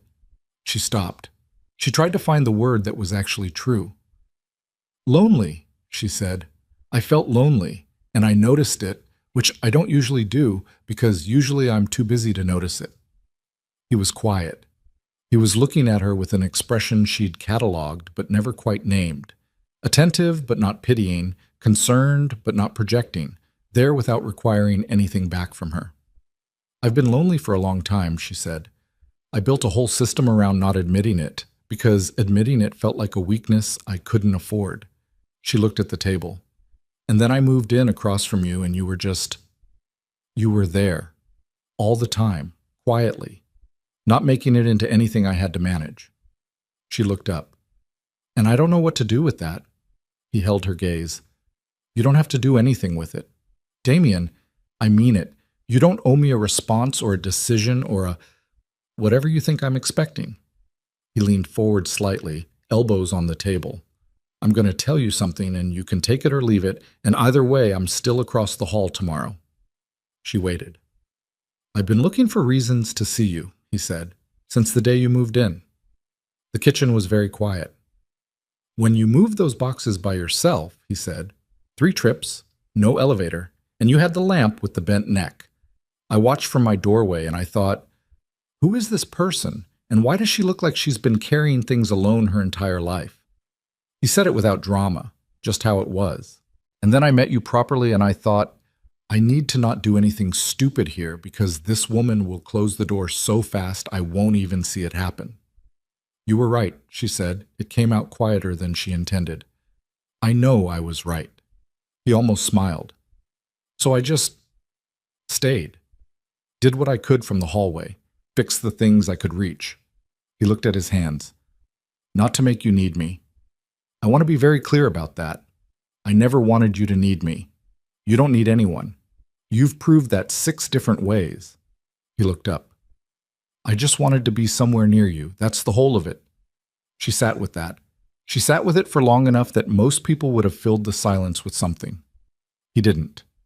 He just waited. With the patience she'd come to understand was not passivity. It was the deliberate, chosen stillness of a man who had learned the hard way that pushing didn't work and had decided that waiting was the braver option. I have a lot of damage, she said finally. I know. Not the useful kind. The kind that makes you suspicious of people who are nice to you. The kind that's always looking for the moment when the favor comes due. I know, he said again. I've watched you looking for it with me. And I'm still here. She looked at him across the table, at the man who had shown up at her door at 3 in the morning because the ceiling was leaking, and at 10 at night when she knocked for Tylenol, and every ordinary moment in between, without once making it something she had to pay for. I'm scared, she said. She'd never said that out loud to another adult in longer than she could remember. Not of you specifically, just of, I built this very particular life and it works, and it's mine, and I can predict it, and you're not predictable. No, he said. I'm probably not. That's not comforting. No, he agreed. It's not. He leaned back. I could lie to you, tell you I'm steady and reliable and this is all very safe, but you'd know it was a performance and you'd never trust me after. She laughed, small and surprised and real. Yeah, I would. So I'll tell you the truth instead. He held her gaze. I work too much. I'm not always emotionally available even when I want to be. I forget things that aren't on a calendar. I made my marriage fail in ways that weren't entirely Claire's fault, and I know that, and I'm still figuring out what it means. He paused. But I am here. Whatever I am, I'm actually here. And I don't think I'm going to stop being here because I've tried. He said it with a flatness that was almost funny. I spent January trying to give you space and just ended up knowing when the stairwell light was out because I knew you'd be taking the stairs at 11:40. She stared at him. That's either romantic or unsettling. Somewhere in the middle, he said. I know. She was quiet for a moment. The kitchen held them both. Every favor I've ever accepted in my life has come with a cost, she said. The money help when Lily was a baby. Strings. The cosign for my first lease. Strings. My mother's support when Marcus left. Not strings exactly, but a weight. The kind that makes you feel like you owe your suffering to someone else. She looked at her hands. You've been fixing things in my apartment for 4 months, and you have never once made me feel like I was in debt to you. You're not in debt to me. I know. She looked at him. That's what I'm trying to tell you. That you're the first person in a long time that I know that about. She paused. I don't trust easily. I've told you why, but I trust that you're not keeping score. She took a breath. I wanted you to know that I see it. What you've been doing, not just the repairs. All of it. He was very still. Okay, he said. I'm not ready for... She stopped. I don't know exactly what I'm ready for. I've been managing alone for so long that I'm not even sure what the alternative looks like in practice. What would help? He asked. She blinked. What? What would help you feel less like it's a risk? I'm not asking you to take anything on faith. I'm asking what would make it feel like less of a jump. She hadn't expected that question. She sat with it for a moment. Nothing dramatic, she said finally. No gestures. I don't trust gestures. I trust... She thought about what she actually trusted. I trust the Tuesday evenings when you're on a call and Sophie's doing homework, and I can hear both of you through the wall, and it sounds like a household that functions. She paused. I trust the fact that you remembered Lily's knee 3 weeks later. I trust the note you left about the coffee. She looked at him. I trust small things. I don't trust big things. He nodded slowly. I can work with small things. I know you can, she said. That's been evident. Something shifted in the room. Not dramatically. Just the particular quality of air when two people have been honest with each other and are sitting in the aftermath of it, not uncomfortable but not entirely comfortable either, calibrating. There's something else, she said. He waited. Sophie, she said, and Lily. She held his gaze. If this, whatever this is, if it goes badly, those two are close. I won't do something that hurts them. Neither will I, he said, without hesitation. I mean it. I know you do. He leaned forward again. Sophie has exactly 2 people she talks about constantly. One of them is a girl named Gemma from kindergarten who moved to Portland in October. The other is Lily. He paused. I thought about this before the door seal. I thought about it before the tap. I'm not doing anything without thinking about Sophie first. Emily looked at him. Good, she said. Yeah, he said. Good. A pause that was less uncomfortable than the last one. You should go to bed, she said. Not dismissive, just real. It's almost midnight. Yeah. He stood. He picked up his mug and washed it at the sink, the same way he had the first time without being asked. She watched him do this and felt the same thing she'd felt before, the specific noticing of a small, unremarkable act, and what it meant that it had become something she relied on without realizing. He set the mug in the rack. Emily? He said, turning around. Yeah. He held her gaze for a moment. He seemed to be deciding whether to say something, and then deciding to say it. "For the record," he said, "I'm not keeping score. I never was. But if I were—" He stopped, reconsidered. "You're the strongest person I know, and I don't mean that the way people mean it when they're trying to make someone feel better about a hard life." He said it the way he said most things, directly, without decoration. "I mean it the way I mean anything I've thought about carefully and decided is actually true." She looked at him. She didn't say anything for a moment. "Go to bed," she said. Soft this time. He almost smiled. "Night, Emily." "Good night." He crossed the hall. She stood in her kitchen for a long moment after she heard his door close. She went to the notebook. She turned to the back pages where she'd written "Ask for help when you need it." Under it, she wrote one more thing. She didn't think about it first. She just wrote it, "Let someone stay." Then she closed the notebook. She went to bed. She lay in the dark and listened to the buildings settle around her. The radiator, the distant traffic, the faint sound of a city that never fully slept. And for the first time in longer than she could put a date to, the weight on her chest felt manageable. Not gone, not fixed, just carried differently. The following weeks moved at the pace of something that was real rather than planned, which meant they moved unevenly, with texture, not in a straight line. There was a Sunday in late April when she and Damien and both girls ended up at the same table for dinner. Not orchestrated, just the natural conclusion of an afternoon where Sophie had been at 4B since 2 and nobody had eaten, and it was getting dark. Emily made pasta, the one she made well. Simple, a bit of garlic and olive oil, and whatever vegetables were in the crisper, the kind of meal that didn't require anything fancy to work. Damien sat at her kitchen table with his elbows on the surface and talked to Lily about her art program while Emily cooked. And Lily, who was not usually forthcoming with strangers or near strangers, talked back with the focused engagement of a child who had decided this person was safe to talk to. It should have been strange.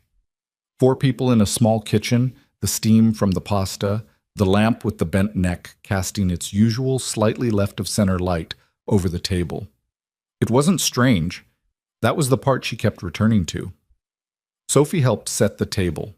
She'd appointed herself responsible for this with the authority of someone given a diplomatic portfolio. And Lily produced the salt and pepper without being asked, because that was Lily's contribution to meals at home, always had been. And Damien refilled water glasses without asking whose was empty. Nobody tripped over it. Nobody performed anything. "This is good," Sophie said about the pasta, with the blunt sincerity of a 6-year-old who doesn't compliment food she doesn't mean it about. "Thank you," Emily said. "My daddy makes good grilled cheese," Sophie said, establishing the record. "So I've heard," Emily said, with a glance at Lily that Lily pretended not to see. After dinner, the girls migrated to Lily's room with the unanimous decision of people who have other business to attend to, and Emily and Damien sat at the cleared table with the leftover pasta between them and a comfortable silence that she was aware she hadn't had with another adult in years. "Can I ask about the notebook?" he said. She looked at him. "What about it?" "You write in it every day, multiple times. It's how I manage things." "I know, I mean—" He looked at the table. "When did you start?" She thought about it. Lily was about 4 months old. Marcus had been gone about a month and the numbers weren't adding up, and I couldn't keep them all in my head anymore. She paused. "I bought it at a dollar store. I thought it would be temporary." 3 years, he said. 6, she said. Lily's 7. I started about 3 years before I left Marcus. He looked at her. "Before?" "Things started going wrong before he left," she said. "I just didn't see it. I was busy keeping everything organized." She paused. "The notebook became the one thing I could trust. Numbers don't change what they are between the time you write them down and the time you read them back. People do." He nodded slowly. "And now?" She looked at the notebook on the counter. "Now it's still how I manage things. It's still... I need it. I'm not going to stop needing it." She paused. "But I think the way I use it might be changing a little." "How?"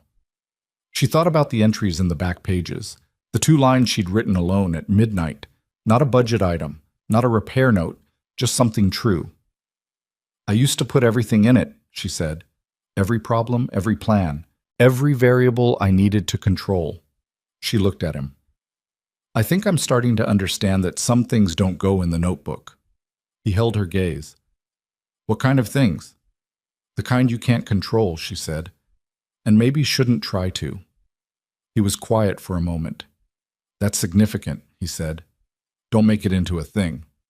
I'm not making it into a thing. I'm just saying. I know you're just saying. She looked at her hands on the table. It's significant to me, too. That's why I said it. He reached across the table, not to take her hand. He stopped short of that, his hand just near hers on the table's surface, close enough that she could feel the warmth of it without being required to respond. It was a question without words. She didn't move her hand away. They sat like that for a moment, not touching, not touching, in the specific suspended state of two cautious people who have decided to stop moving backward without yet knowing how to move forward.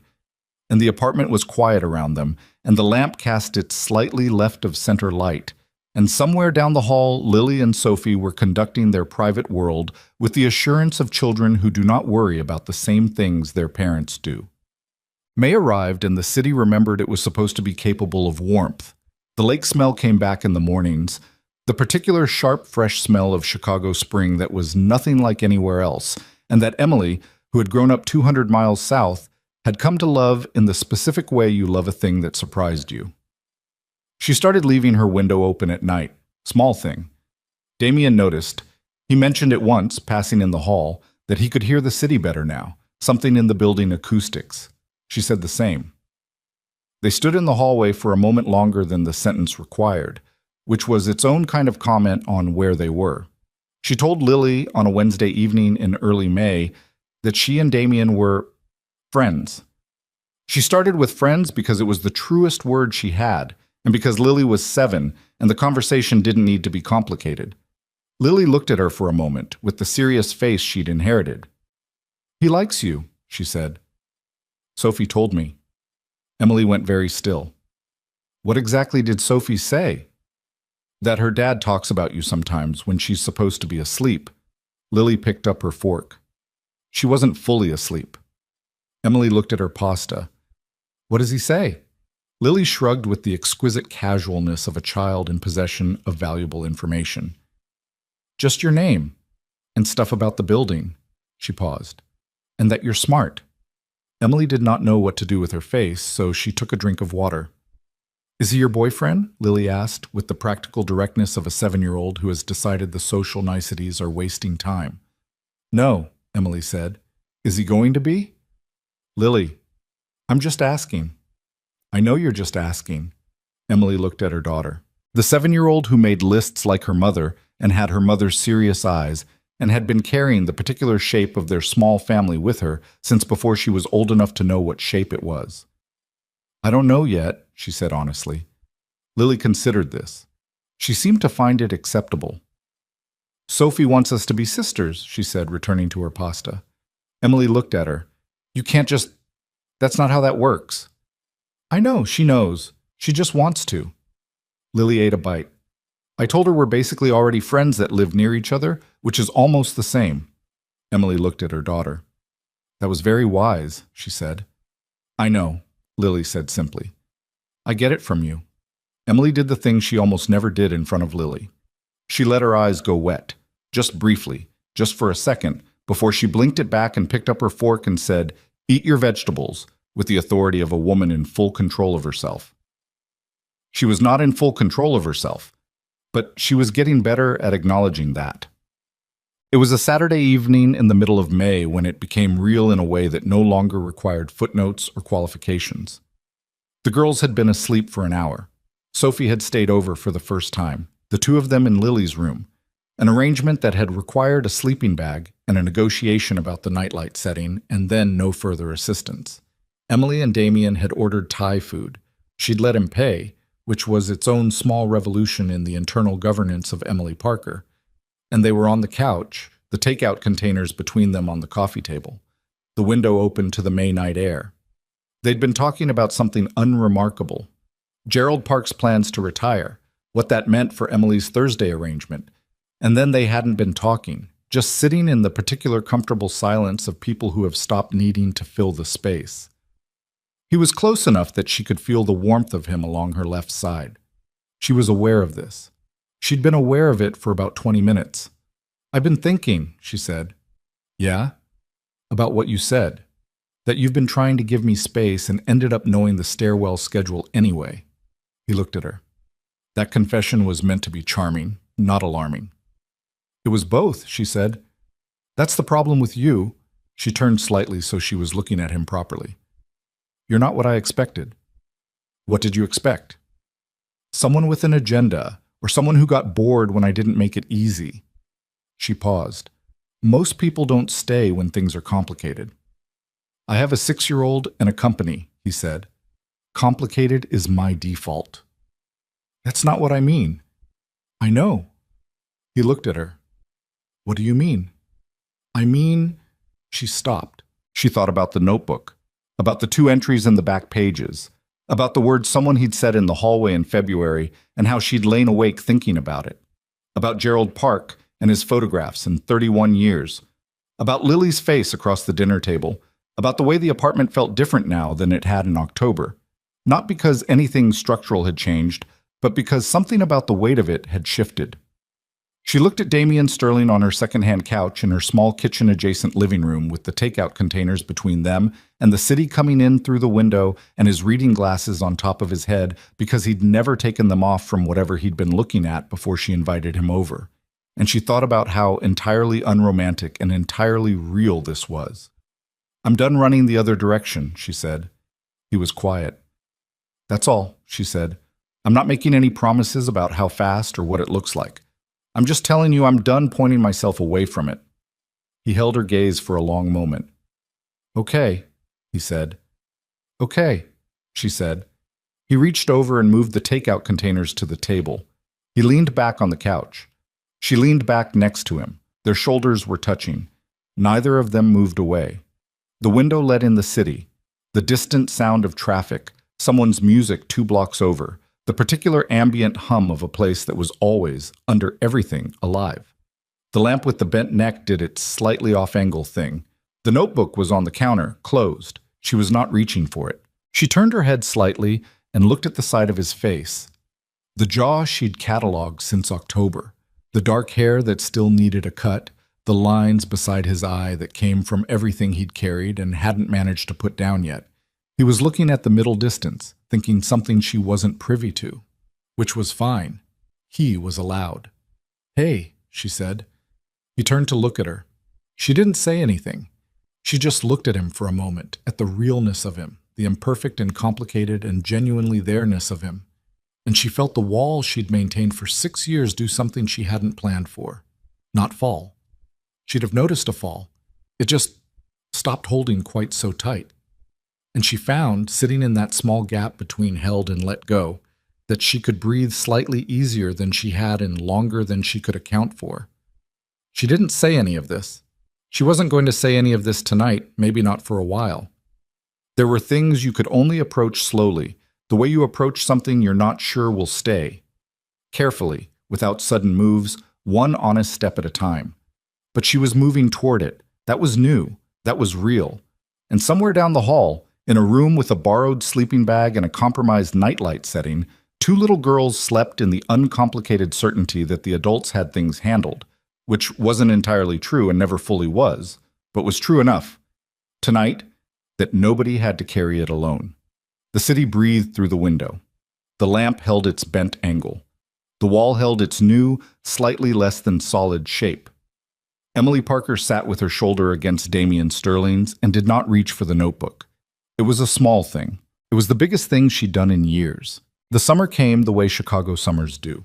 Suddenly, without apology, like someone had thrown open a door that had been stuck all year. The lake turned blue-green and the sidewalks steamed after afternoon rain, and the city seemed to exhale something it had been holding since November. Emily noticed it the morning she walked to the bus stop without her coat and felt the air on her arms and thought, without irony, that this was enough. This particular morning, the warmth and the smell of the lake 2 miles east and the sound of the city waking up around her. This was enough to be grateful for. She was not a person who used the word grateful easily. It had always seemed like a thing people said when they were trying to make peace with a situation that hadn't actually resolved. But this was different. This felt less like acceptance and more like arrival. The sense of having gotten somewhere after a long time in transit. She was still working the diner shifts. She was still doing Gerald Park's books on Thursdays. She was still making the lunch every morning with the post-it note inside. "You're doing great, kid." And still running the math in her head on the bus, and still writing things in the notebook. The notebook was still there. She didn't expect it to disappear. It was part of how she was built, and she'd made peace with that. What had changed was what she put in it. The back pages had grown. Not with problems. With other things.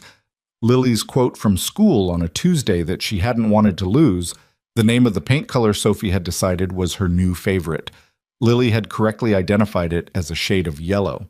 The address of a restaurant Damien had mentioned that she'd been meaning to look up.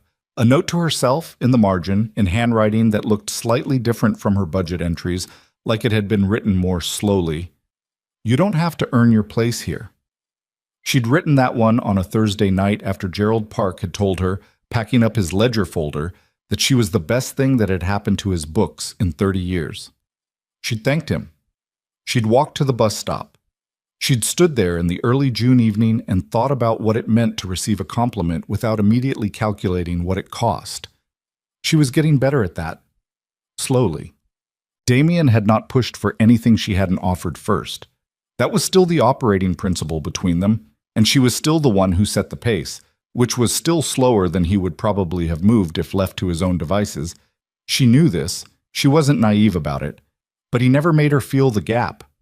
He seemed to have genuinely decided that whatever she brought, when she brought it, was worth the wait. She didn't entirely understand this. She was trying to accept it without interrogating it to death. They had been something for 2 months by the time June arrived. She didn't have a clean word for it and had stopped trying to find one. He was in her apartment 3 or 4 evenings a week. She was in his on the others. The girls had blurred the domestic boundary between 4A and 4B so comprehensively that the concept of separate households had become largely administrative. Sophie's purple water bottle lived on Emily's second shelf. Lily's library books were regularly found in Damien's living room. Nobody thought this was strange anymore. It was possible nobody had thought it was strange for a while, and Emily was the last to notice. He had not said anything in June beyond what the moment required. He was good at reading what a moment required. She'd watched him do it with Sophie, the particular skill of knowing when to push and when to wait. And she understood now that it wasn't a technique he deployed strategically. It was just how he was built. He had learned, probably the hard way, that the things worth having came on their own schedule. She had not said anything either, not the full version of it. There were things in her chest that she was carrying around like objects she hadn't yet found the right shelf for, and she was aware of them and not ready to set them down. Until July. It was a Wednesday evening, the first week of July, and the building had a broken air conditioning unit in the shared stairwell that Frank the Super was allegedly addressing but had not yet addressed, which meant the 4th floor was the temperature of a considered decision about moving somewhere with better infrastructure. Emily had the windows open.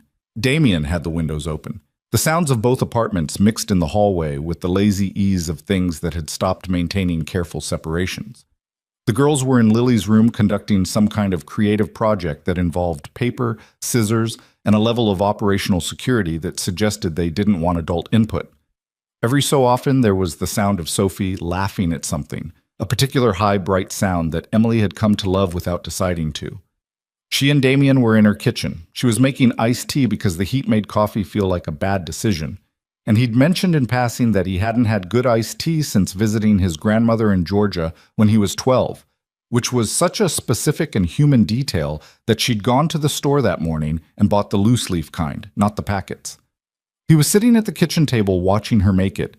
The whole process, the steeping, the cooling, the exact amount of sugar she added, which was less than most people used, with the expression of a man who was not in a hurry to be anywhere else. "You went to the store," he said. "I was already going," she said, "for iced tea supplies specifically." She didn't answer. He didn't push it.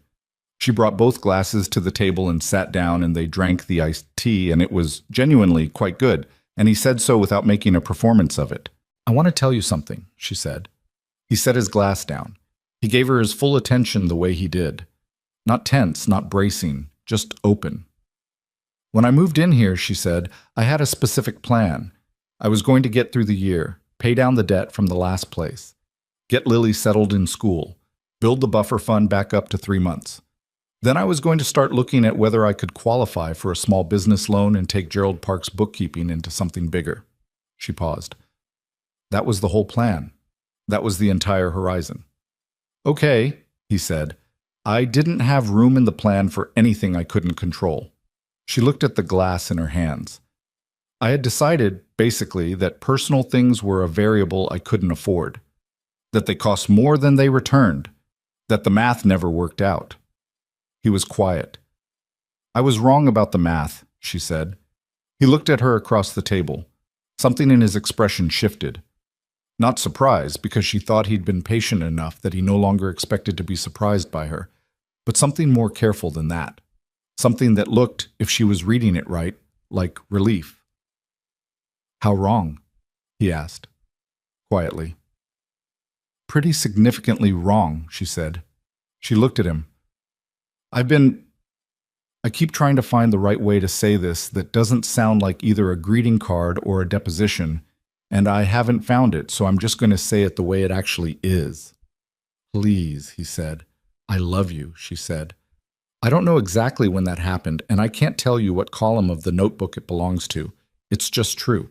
And I'm telling you because I'm done filing things I can't put down." The kitchen was very quiet. He reached across the table and took her hand. Not gently, not with any performance of gentleness, just took it, solid and certain, the way you take hold of something you've been careful about dropping for a long time. "Emily," he said, "you don't have to—" "I love you," he said. "I've been in love with you since approximately the night I brought you the Tylenol and you told me exactly the fever temperature and made it clear you didn't need any further input." He said it with the flat directness she'd fallen in love with, which was its own irony. "I just wasn't going to say it before you were ready to hear it." She looked at him. She looked at his hand around hers. "That was December," she said. "December," he confirmed. She let out a breath. "That's a long time to wait." "You're worth waiting for," he said, simply, without drama. "I knew that from the lamp with the bent neck." She laughed. It came out slightly unsteady, which she allowed because the kitchen was just the two of them and she didn't have to perform steadiness here anymore. "I have a lot of things I'm still working on," she said. "I want to be honest about that. The not asking for help, the keeping score automatically even when I'm trying not to, the notebook." She paused. "The notebook is not going away." "I know." He squeezed her hand. "I have things I'm working on too. The working too much. The going internal when things are hard instead of saying them out loud. The fact that I still forget to buy milk approximately 60% of the time." He paused. "These are real problems." "The milk one is a real problem," she agreed. "I know, Sophie has mentioned it." She smiled. He smiled back. Not the half version, not the almost. The full one, the one she'd been cataloging since January and could now look at directly. "Okay," she said. "Okay," he said. The summer opened up after that, and what it opened into was not a perfect thing, but a real one, which was better. It was the Saturday mornings when she started letting him make the coffee. He made it stronger than she would have, which she'd complained about twice before deciding she actually liked it that way and would not be admitting this. It was the Tuesday evenings when Sophie did homework at Emily's kitchen table because Damien had a call and Sophie worked better with other people around, a fact she had announced without embarrassment that Emily found charming. It was the Sunday breakfast that had expanded from Emily's protected ritual into something larger and louder. Pancakes on a griddle, Lily and Sophie with flour on their hands because they had opinions about participation, Damien at the stove doing something with eggs that he was very serious about, and that Emily had learned was a legitimate skill. It was imperfect in all the ways real things are. Damien's work would take him out of reach sometimes.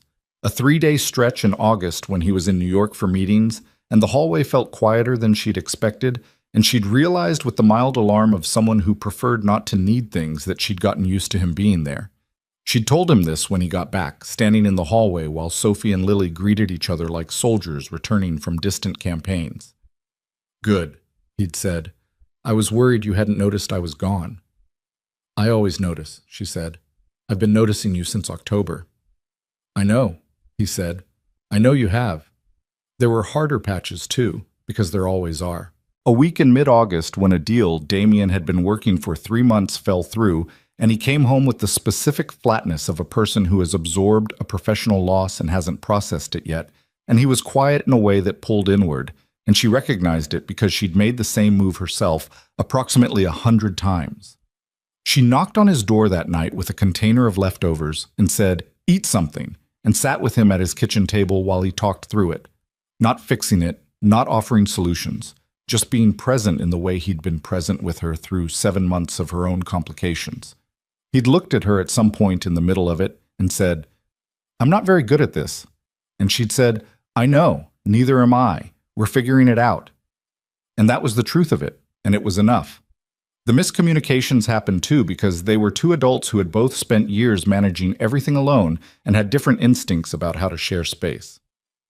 She caught herself twice in August defaulting to the old pattern, absorbing a problem silently, routing around it rather than saying it out loud. And both times he noticed and waited, and eventually said carefully, "You've gone quiet on something." Both times she'd had to breathe through the reflex to say "I'm fine" before telling him the actual thing. It didn't get easier the way she'd hoped. It got possible, which was different, and which she was beginning to understand was what progress actually looked like. The notebook changed slowly, not structurally. She still tracked the bills, the deadlines, the car schedule. The March plan format was still there, and the April plan after it, and so on. But the back pages had filled with things that were not problems. A list of restaurants they'd been to, rated by whose food the girls had liked best. A fragment of something Lily had said one morning at breakfast that was so unexpectedly funny that Emily had written it down immediately because she didn't want to forget it. Damien's coffee brand because she'd eventually given up and bought it herself. And in the margin of the August page, in the same slow handwriting she'd been using for the things she wanted to keep, "This is what a life looks like when you let it be one." Gerald Park retired in September. He told her on the second Thursday of the month, sitting across from his green ledger for the last time, that he was selling the dry cleaning operation to a young couple from the neighborhood who had their own accountant and wouldn't be needing a Thursday bookkeeper. He said it with the practical simplicity of a man who had arranged his affairs carefully. He also handed her an envelope. She looked at the envelope. "Gerald." "Severance," he said. "Don't argue. I know what the word means." "We never discussed 30 years I did my own books, and they were a mess," he said. 2 years with you and the inspector didn't find a single error. That's worth something." He folded his hands. "Buy your daughter something nice." She opened the envelope. It was $800 in a cashier's check. She looked at it for a long time. She thought about pride. She thought about what pride had cost her, added up over the years. The times she'd refused help that would have made things easier. The times she'd rerouted around a problem rather than accepting an offered hand. The times she'd stood on principle in a situation that had no principle to stand on, just her own stubborn refusal to be in anyone's debt. She thought about the line in the notebook, "Ask for help when you need it." She thought about the one after it, "Let someone stay." She looked at Gerald Park, 70 years old, white-haired, wearing the same cardigan he'd worn every single Thursday for 2 years, sitting in his shop for the last time with his photographs in a box beside the register. "Thank you," she said, without qualification, without calculating what she owed him in return. He nodded. "You're a good person," he said. "Try to remember that." She went home. She told Damien about the check that evening, standing in his kitchen while he made dinner. He listened to the whole story without interrupting. Then he said, "What are you going to do with it?" "Part of it goes to the buffer fund," she said. "That's automatic." "And the rest?" She looked at him. "Lily's been talking about a telescope." He raised an eyebrow. "A telescope." "She read something at school about the James Webb images. She wants to look at space." Emily paused. "I kept telling her we'd see." "Buy her the telescope," he said. "Not as advice. as the obvious conclusion. It's not in the budget. Emily. He looked at her. Buy the kid the telescope. She looked at him for a moment. Yeah, she said. Okay. She bought the telescope the following Saturday. It was a mid-range beginner's model, better than the cheapest, not anywhere near the expensive end, and she set it up in the living room with Lily that afternoon, both of them reading the instruction manual with the focused teamwork of two people who took instruction manuals seriously. Damien and Sophie came over that evening. They moved the telescope to the window and took turns looking, first at the moon, which was close enough to full that the craters were visible, and then at whatever else they could find. Sophie asked if they could see aliens. Lily told her aliens hadn't been confirmed yet, but the universe was very large and statistically interesting. Sophie accepted this. They stood at the window in the fading September, light, two adults and two children passing a telescope between them, looking at the same sky from a window on the fourth floor of a building on Clover Street. And Emily thought about how different this was from what she'd planned when she moved in a year ago. She'd planned for survival. She'd planned for endurance. She'd planned to get through the year and build the buffer and start the next phase, and keep the forward motion going by herself with her notebook, and her lists, and her discipline. She hadn't planned for this. She was finding, increasingly, that the things she hadn't planned for were the ones that mattered most. October came. 1 year from the day she'd moved in. She noticed the date because she was someone who noticed dates, and she sat with it on the morning of the first, the same Tuesday kind of afternoon light, the same building, the same hallway, the same stairs she'd carried 2 duffel bags, and a box of Lily's books, and a lamp with a bent neck up alone. Refusing the elevator because the elevator meant waiting, and waiting meant someone might offer to help. She thought about that woman. She thought about how much she'd known and how much she hadn't. She thought about what it had taken, not from him, not from any external force, but from herself, to get from the woman in October of last year to the woman sitting in this kitchen with the iced tea in the cabinet, and the telescope in the corner, and the notebook on the counter, and the coffee that was stronger than she would have made it. The honest accounting of it was not a fairy tale. She had not been rescued. She had not been fixed. The bills were still real. The diner was still 6 days a week. The car still required attention. Gerald Park was retired, and she was building something new. She'd picked up 2 bookkeeping clients in September through a neighborhood small business network. Nothing huge, but a beginning. And the beginning was hers in the way all her beginnings had been hers, built from scratch with the tools she had.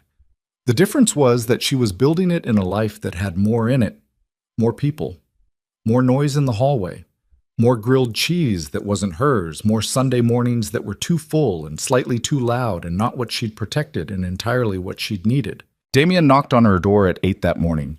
She was still in her robe, which she registered a year ago would have required a composed response and now required nothing.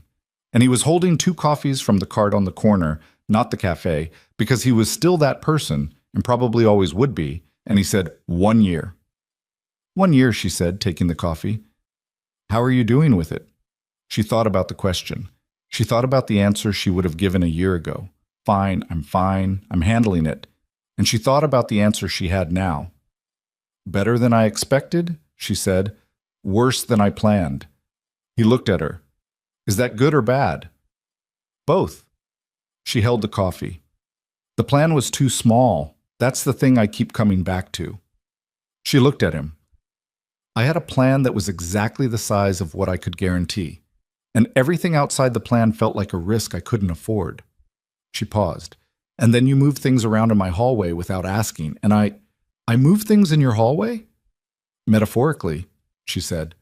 Stop being literal. He smiled. She felt it the same way she'd felt it the first time. In the chest, in the specific place that she'd spent a year pretending was not a relevant data point. You moved things, she said. You made room for yourself in the perimeter of my life, and I couldn't get you out, and eventually I stopped trying. Romantic, he said. I'm a practical person. I know.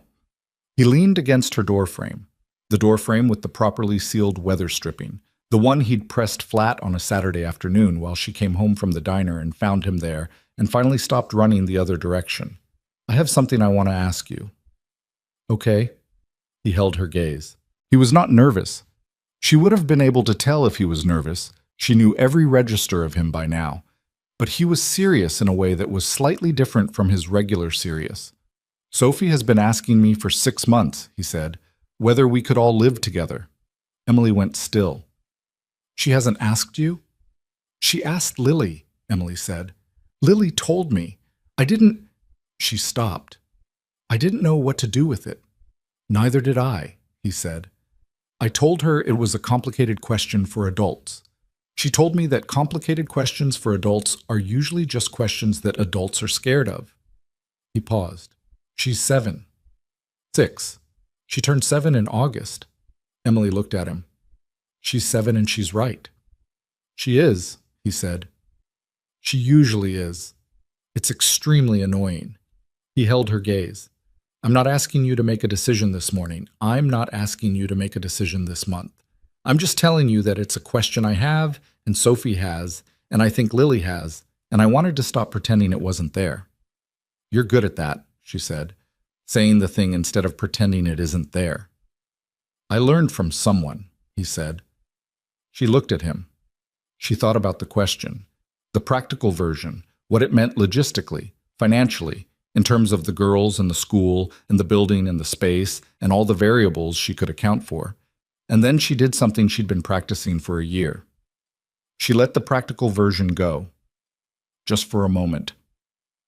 She thought about the other version, about what it would mean to wake up and not have to listen through the wall, about Lily and Sophie in the same house in the sustained daily way rather than the hallway corridor society way, about a kitchen where the coffee was already made because someone else had gotten up first, about a life where the notebook stayed on her side of things and the decisions lived somewhere shared. She thought about the word together, the full weight of it. Ask me again in a few months, she said. He nodded. Not because the answer is no, she said, because the answer is real, and I want to give it to you when I'm sure. That's fair, he said. You're going to have to wait again, she said.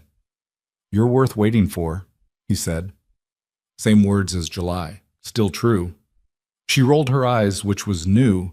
She'd been allowing herself small acts of unguarded affection, and the eye roll was a recent addition, the kind of thing you do with someone you've stopped performing for. He laughed. She loved that sound. She'd loved it since January, and she was done pretending otherwise. The answer came 6 weeks later, on a Sunday morning in November, which was almost exactly 13 months from the day Emily had carried 2 duffel bags and a lamp with a bent neck up 4 flights of stairs by herself. She'd made the pancakes, the full version, with the batter from scratch, not the mix. Lily and Sophie had found their way to the kitchen by some internal children's alarm system and were sitting at the table with the expectant patience of small people who understand that pancakes require waiting. Damien had made the coffee. The window was closed against the November air, but the light was good. The kind of pale morning light that does something decent to a kitchen. Emily stood at the stove with the batter and the pan and the particular smell of a Sunday that had, over the course of a year, become one of the things she protected most. She'd been thinking for 6 weeks.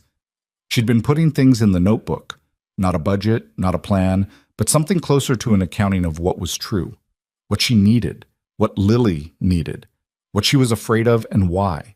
And whether the why was sound or whether it was just the old reflex reaching for its old justifications. She'd concluded that the fear was real. She'd also concluded that the fear was not the most important thing in the room. She turned from the stove. Damien was at the counter reading something on his phone, the way he did on Sunday mornings before the day got going. Sophie was explaining to Lily, with great authority, why elephants were superior to all other animals. Lily was disagreeing on the grounds of velocity, which was a good argument. Damien, she said. He looked up. She held his gaze across the kitchen. Her kitchen, small and imperfect, with the ceiling that had been patched and the radiator that had opinions, and the lamp with the bent neck and the painting Lily had made on the wall, and the telescope in the corner and the notebook on the counter with its full back pages and its front pages that no longer carried the weight of an entire world. Yes, she said. He looked at her. He understood the question she was answering. She could see that he understood it. Yeah, he said. Yes, she said again, clear, unambiguous. Hers. He set his phone down. He crossed the kitchen in 3 steps, and he stopped in front of her, and she looked up at him, and he looked at her the way he'd been looking at her for 13 months, like she was something he hadn't planned for and wasn't going to let go of. He put his hand against her face, just briefly, just for a moment. She leaned into it slightly, which was not something she would have done 13 months ago, and which she did now without thinking. "Okay," he said. "Okay," she said. Behind them, Sophie said very clearly, "Are they done?" Lily said, "Almost, I think." "Should we be quiet?" Lily considered this. Probably for a minute. Sophie fell briefly silent, which was its own kind of miracle. Emily turned back to the stove before the pancakes burned. Damien stood next to her at the counter. Not in the way, just there, present. The way he'd always been, since the beginning, in the specific and unremarkable and necessary way. She made the pancakes. He poured the coffee. The girls resumed the elephant versus horse debate with renewed energy. The November light held the kitchen in its pale, honest way. This was not a perfect life. She wanted to be clear about that, to herself, the only person whose clarity on the matter ultimately counted. The bills would continue to be real. The work would continue to be hard. The old reflexes, the reaching for the notebook, the instinct to close the door, would come back sometimes, because they were part of how she was built, and you don't disassemble that in a year. She would still have mornings where the weight felt like too much. He would still have weeks when work pulled him inward, and she'd have to be the one to wait. The girls would fight eventually, because children who love each other do. There would be logistics and complications, and moments where the whole thing felt fragile in a way that required tending. But she'd learned something in 13 months